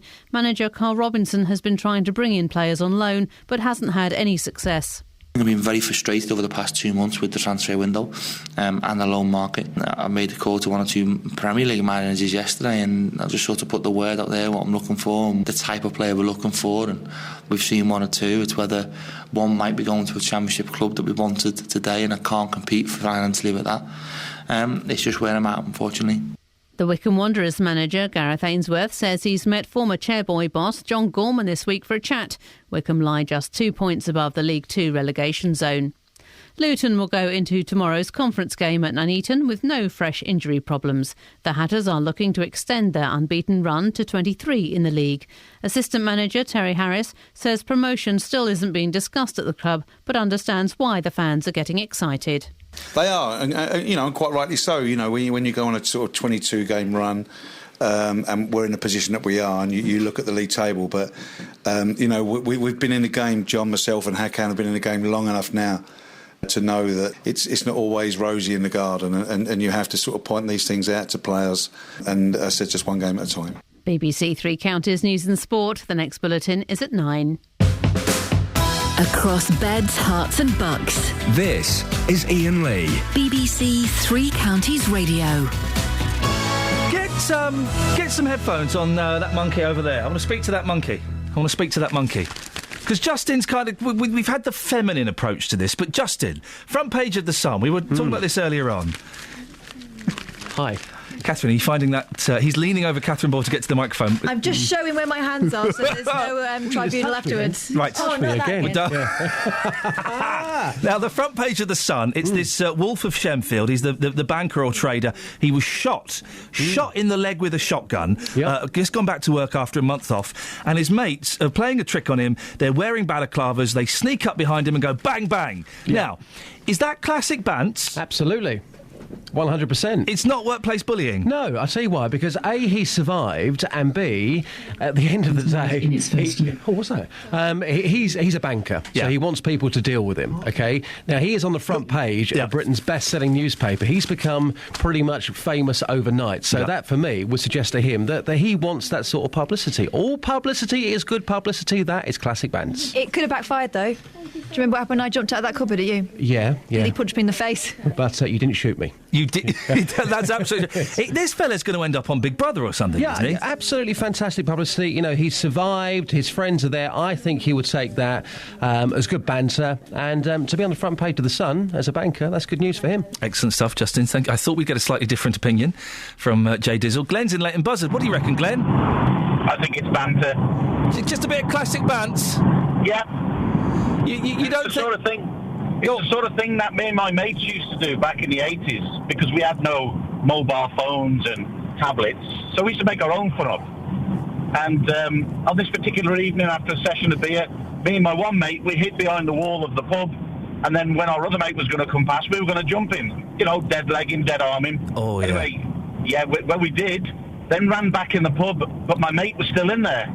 So we'd actually roughed somebody else up, and he walked back in the pub. Oh, no. Yeah, ripped his shirt and everything. But that's what we used to do, it was a bit of fun. But you mugged someone for a laugh. Yeah, but it wasn't serious mugging. It was perhaps, he'd have a ripped shirt or a dead leg and a dead arm. That's what we used to do. Glenn, I'm going to let you go because the line's not great, but thank you. A comedy mug. If I got a ripped shirt and got a dead leg from strangers, I'd be terrified. Carpet Martin, who normally tweets nonsense, has actually done a good tweet. Balaclavas, shouting bang bang, Bantosaurus Rex. That's a good one. It would be different if the attack was sexual. And it would be, wouldn't it? If it had been... If this gentleman or a woman had been sexually attacked and it wasn't a shooting, it would be different to then go and have a little bit of banter around it, wouldn't it? But I also think that it all depends on the relationship between the banteree and the bantista. We're making up words today. We're literally creating our own language. Not? And as long as someone else picks up and runs with it, it's then an official word. Yeah. So the bantista needs to know that the bantee is going to take it in good parts. Kelly? What? There we go, you see. I'm always paying attention. 08459 455 555 is the telephone number if you want to give us a call on that. Now, the Hemel sinkhole is set to be filled in with concrete today. The 25-foot deep crater appeared at Oak Ridge Gardens early last Saturday morning, forcing 17 families out of their homes while safety assessments took place. Some residents we've heard this morning are still without gas, and experts will be probing the estate for more potential holes later. But it kind of got me thinking when I was speaking to Justin earlier on. It's a nightmare, it's a disaster, they're going to sort it out. But is it going to affect house prices? Is it going to make it more difficult to sell these properties? Well, I reckon our favourite housing expert, Henry Pryor, might be able to answer this. Morning, Henry. Good morning to you. Morning, all. It's got to have an effect on house prices, isn't it? Oh, Oak Ridge Gardens, isn't that the place where they had a massive sinkhole?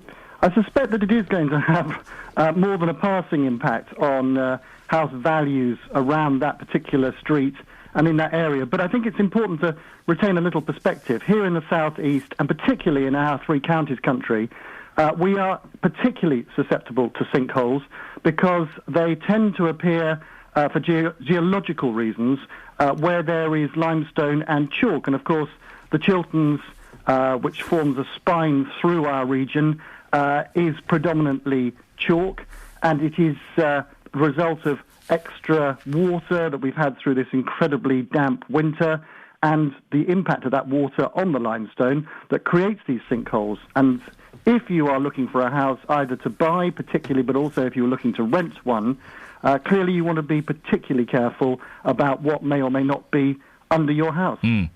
Would a survey show up, say 3, 4, 5 years' time in this area, would a survey show up that there'd been a massive 25-foot deep hole? Almost certainly not. If we look back at the history of these things, both natural and mining subsidence, all you can do is to check now a very efficient part of our friends at the Environment Agency's website, where you will be able to establish whether your area is particularly prone to these things, whether there has been mining activity, and whether there's been a history of sinkholes.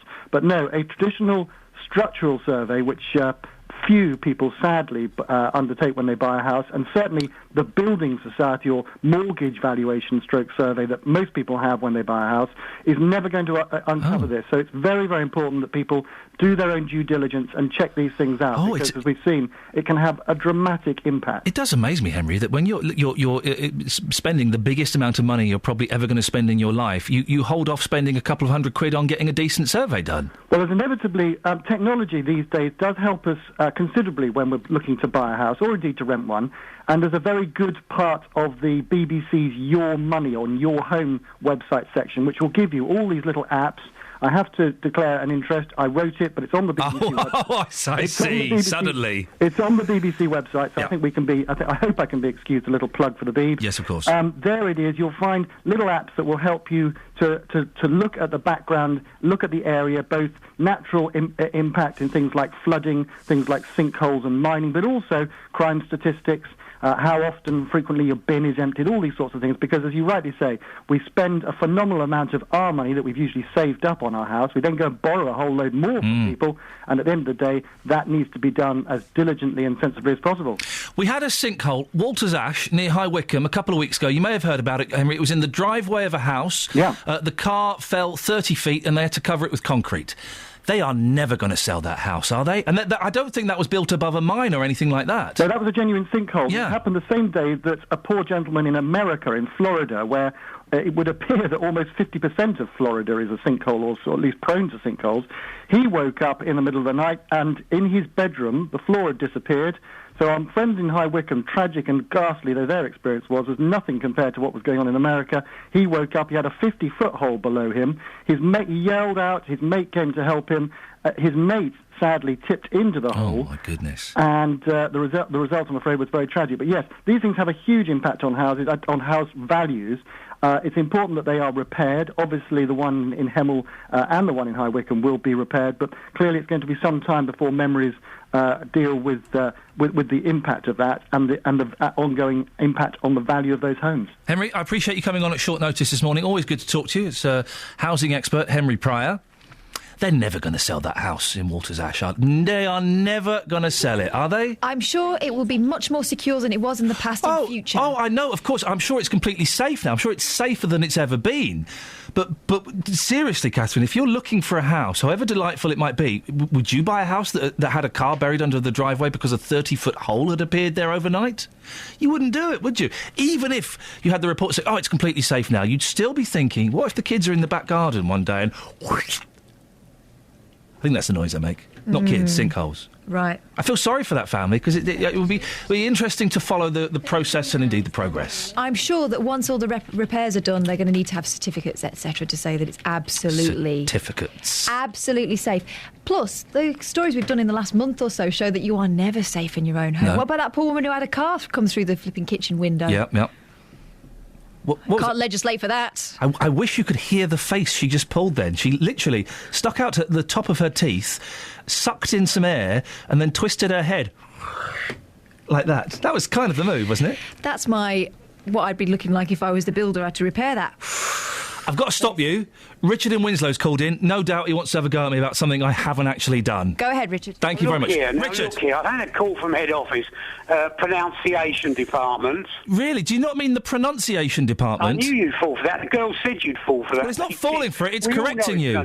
But before I go on to that, there is a possibility that you, my dear boy, are related to Spanish royalty. Oh, hey, go on, fella. I'll just touch on my estate agency expertise first. Property with a sinkhole for sale, nice detached property, potential for swimming pool, no planning permission required. Now listen, this business about this. Stop it. Pay attention. Yes. This business about your pronunciation. Yes. Apparently you can't roll your R's, and it may be an affliction that you've got from the Spanish nobility dating back to the Andalusian lisp.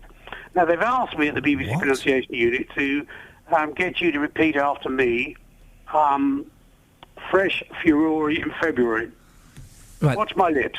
Fresh Furore in February. Right, OK. First of all, I'm not attempting to roll my R's. That's something completely different. That's from the John Gaunt school. About that. Just pronounce it.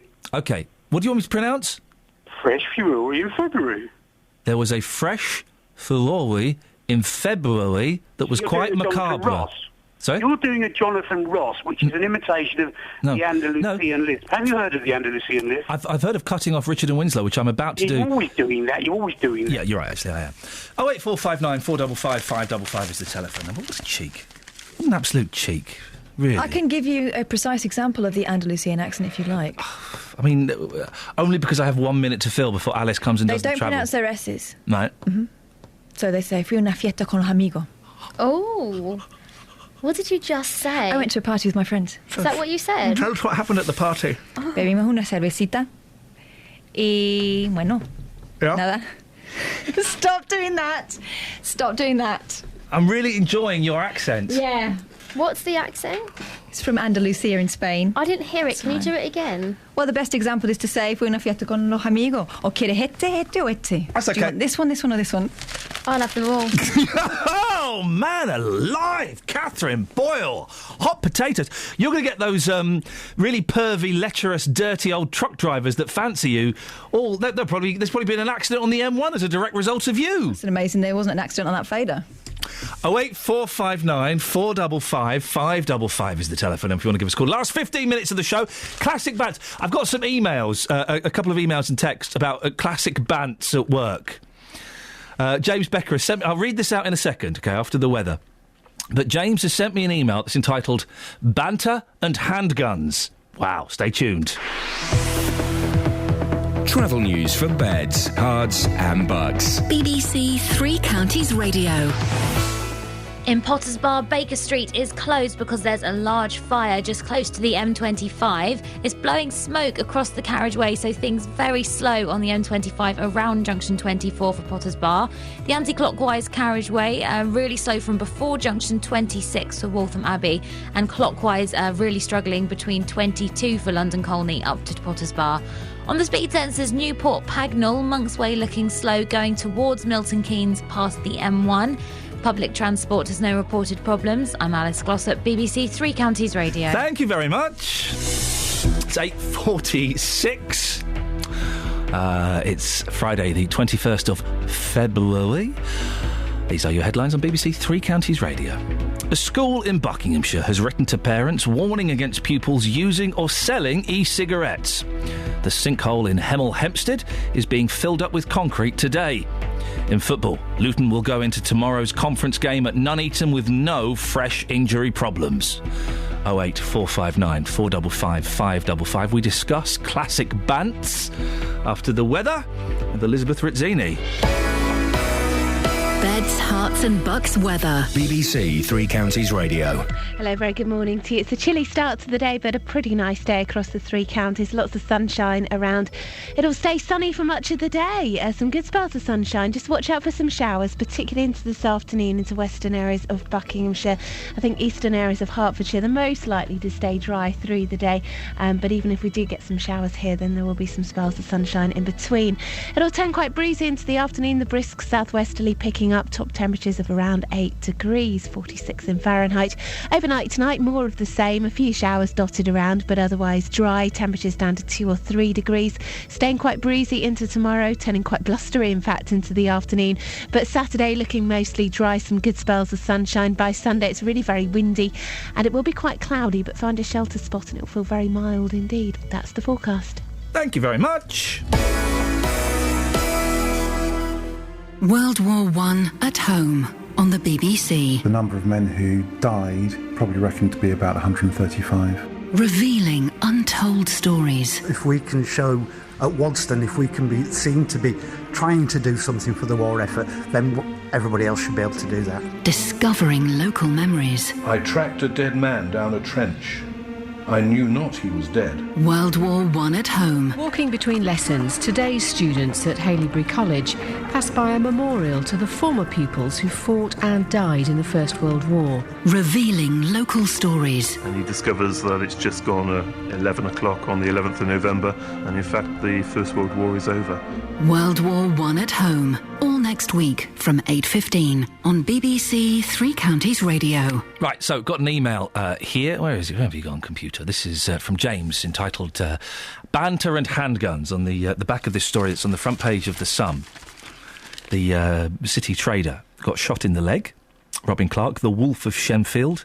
He's back to work after a month off, and his mates thought it'd be hilarious to wear balaclavas and sneak up behind him and go bang, bang, bang.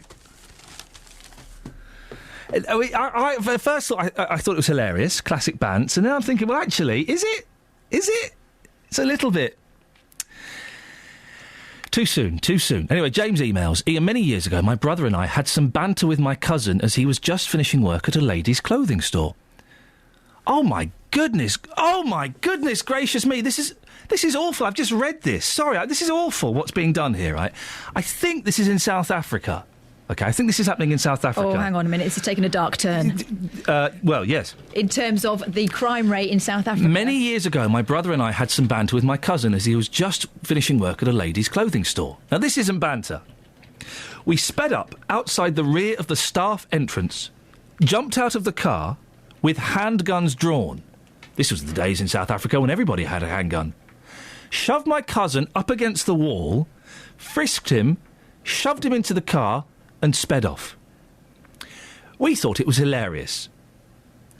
We were laughing for weeks, especially when he went to work a few weeks later. It was a part-time job and his employer decided that they no longer required his services. Happy days. We were 18, I'm now 42. That's from Jim. Did the cousin know that it was his cousin's? I would guess not. Otherwise, that's not bants. No, eventually. Does he know now? I would imagine eventually they'd have taken the balaclavas and gone, ha, mate, you see, I got you there. You don't know that. They might have rolled him out into into the savannah somewhere. I totally got you there, mate. I don't get where the joke is. I don't get the joke either. It's totally not liquor. What? Who are you doing? I'm doing a South African. And that's actually a very good accent.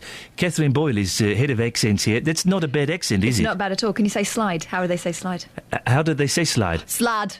I want to slide. I want to go on the slide. Go on the slide. I want to go... When is it my turn to have a go on the slide? I'm offended. That's not lekker. What? They say lekker when it's not fun. When it's funny. If it's lekker, it's funny. And it's not lekker that I can't go on the slide. I could do an accent. You can't. You do a South African accent. They're really hard to do. Is it one of the hardest to do? For me, I find it very difficult to do it. I can do one of the hardest accents there is. Just, you have a go. Can you do a South African? No. Yeah, probably best not to ask. I cannot do an SA accent. Just can't do it. Why did you abbreviate South African? Well, short for time, aren't we? Well, Hang on, he abbreviates everything. Exactly. Come on, I can't do that. Okay. I'll let you crack on, but looks like I'll be doing the show on Monday. Okay, let me... You can't get the sack for doing a South African accent. That's... Can you? Yeah. Where's the book? Where's the book? BBC Producer Guidelines. I've got the book here. Hang on a second. I threw mine away years ago, but I do remember some sort of reference about accents in there. Hang on. Where is it? You think it'll be alphabetical? I folded the page over. Oh, here it is. There it is. Accents. Banned accents for white presenters. Indian. Yeah. Jamaican. Oh. Polish. Ooh. Japanese. You did all them during that accent, though, didn't you? That's how bad it was. Any from the Caribbean, Romanians. South African's not on the list, my friends. Oh, there you go. I can do my South African accent for as long as I'd like to do. It's very impressive, actually. It's not fair. I want to have a go on the slide. It is quite good, isn't it? Yeah. On the subject of pranks and workplace bants, Phil the Fruit says, I got one of my colleagues by rubbing Scotch bonnet chilies on the toilet paper. He couldn't walk for an hour. Wow. I really hate things like that. I love things like that. We know the kind of bants you get up to and the revenge that you take for pranks. Yes, absolutely. It involves a poodle. No, it doesn't. And some boots. It doesn't. I don't want to hear about it. Now, listen, the reason we got you on something very, very serious. The Hemel sinkhole is set to be filled with concrete today. 25-foot deep crater appeared at Oak Ridge Gardens early last Saturday morning, forcing 17 families out of their homes while safety assessments took place. And also, Justin, you've spoken to people. Some people did stay there. But had no gas or electricity. Absolutely. These people are freezing cold. It has to be said. The estate is like a ghost town because who wants to live in a property with no gas? But some people are doing that. The majority of people who got evacuated last weekend, they're staying in hotels. The work has started this morning to fill this hole. In the last 30 minutes or so, I have been talking to David Bogle. He's from the Hightown Housing Association. Now, they are the landlord for this estate in Hemel Hempstead. So I asked him, with the hole being filled in today, when are people likely to be returning to their homes? Well, there are some properties, limited number of properties immediately around the sinkhole, where once the hole is filled up, we're going to have to do further tests and see how stable they are. But that's only 4, maybe 6 properties. There's 48 properties on the estate, so we're very much hoping that the residents of the other 32 will be able to come back into the estate as soon as the tests have been done and as soon as we can restore the gas. So for the majority of people, we're looking hopefully early next week. Those 6 properties, though, again, could that be up to half a year? I hope not. We hope it can be much quicker than that. But until we can get in and get close to them and do detailed testings, we won't know. Some people are still living here. Yes. The odd person. Yes. They have no gas. They're freezing cold. When is that gas likely to return? Hopefully, once we've got the concrete in the hole and we've done the tests, then the gas main can be relayed and they can have gas as well and they can have central heating back again. Now, it's my understanding, talking to locals here, that they've been complaining about this for weeks, and surveyors were even here as early as last week looking at these properties. What can you tell us about that? Yes, well, a small hole started up under the porch of number 8, which we're right by here, which has been investigated by the builders and by our staff. We had no idea that's nearby was going to be this sinkhole which opened up on Saturday. So we were doing investigatory surveys to see what was causing this porch hole. As the landlord, are you not embarrassed that you had people working on this site only last week, and then over the weekend you've got the national media here talking about this huge sinkhole? Are you not embarrassed by that? You know, sinkholes are appearing all over the place. Are people embarrassed? Other people who've got sinkholes on their properties? Yeah, but your residents reported these problems to you. They reported that there was a hole under one porch, which we investigated immediately. And in terms of communication with the residents here since last weekend, do you feel like you've done enough for them? Well, we had staff here and on opened our office last Saturday as soon as the hole appeared. We've been liaising with residents. We've spent all Saturday placing people in hotels. We were open again on Sunday. We spent the whole week liaising with residents in the different hotels and with the residents who've gone to stay with friends and families and with the residents who are staying on the estate. We've spent a lot of time and effort trying to keep them in the loop and trying to reassure them and to keep them informed about the progress, because what we're trying to do is to get the estate back to normal as soon as possible. All right, Paxman, calm down. I'm just saying, Goodness gracious me. The local residents, when I was there last weekend, were very, very angry because they said you did very well. They had been reporting these problems for quite some time. Surveyors on the property only last week, and then, of course, the huge sinkhole on Saturday. Looking again at the damage this morning, you could get a bit nearer to it today. Yeah. It's still fenced off, but it's an absolute miracle. People that have seen those images on national news or, of course, on our Facebook page, I think they would all agree that it was a miracle nobody was killed there. Justin, we've got 20 seconds because I've got a South African on the line. I'm hoping he wants to praise me, but that's why I'm putting him off slightly. What's on your show tomorrow at 9 o'clock? 3 hours of great songs and great memories. We are playing the UK and American charts from this weekend in 1973, and Brian Paul from Brian Paul and the Tremolos, he picks his favourite musical memories. Justin, always worth a listen. Thank you very much. Jim is from South Africa. Good morning, Jim. Good morning, Ian. Congratulations on your programme. Bravo. Thank you very much. What do you think about the accent? I'm such a good accent, South African accent. Better than yours. I think I am South African. Oh, are you not South African, Jim? No, I'm not South African. I'm not from South Africa at all. I'm from Cyprus. I'm a Greek Cypriot. Tikanis! Bravo, πολύ καλά, But often, I don't know how I get into the accent, but some people, when I say to people, where do you think I come from? They say, South Africa. Could you just find yourself slipping into South African then? Often, yes. I have had South African friends in the past. Oh, dear. From South Africa. I lived near them, next door to them when I was in Cyprus. Yes. So I speak like that. Well, Jim, listen, thank you. Can we, just for future, when you call in, can we say you are South African? Because I don't think we've got any other South African listeners, and you'd really be ticking a big box for us. Yes, of course you can. It's the BBC. We've got to kind of hit all ethnic backgrounds, and a South African would be fantastic. I listen to you, Ian. You're married to a Greek girl. Yes, I am married to. She's proper Greek, not Greek Cypriot, though. I don't want to cause any divisions, Jim. It's nice to talk to you. Thank you very much. Jim is a Greek Cypriot South African. Kelly Betts, you want to say something? We haven't got long. BBC introducing tomorrow, 8 p.m. Kelly Betts. Calm down. We haven't got long. If you want to sell your show, do it properly. Or just do it in a nice, calm, measured voice. Tomorrow. After the travel. Travel news for beds, cards and bugs. BBC Three Counties Radio. The M25 anti-clockwise very slow from before junction 26 of Waltham Abbey to 24 for Potters Bar. Also clockwise really struggling between 22 for London Colney and 24 for Potters Bar. That's because there's a fire on Baker Street. The road's closed there and it's still just waiting for those smoke to ease.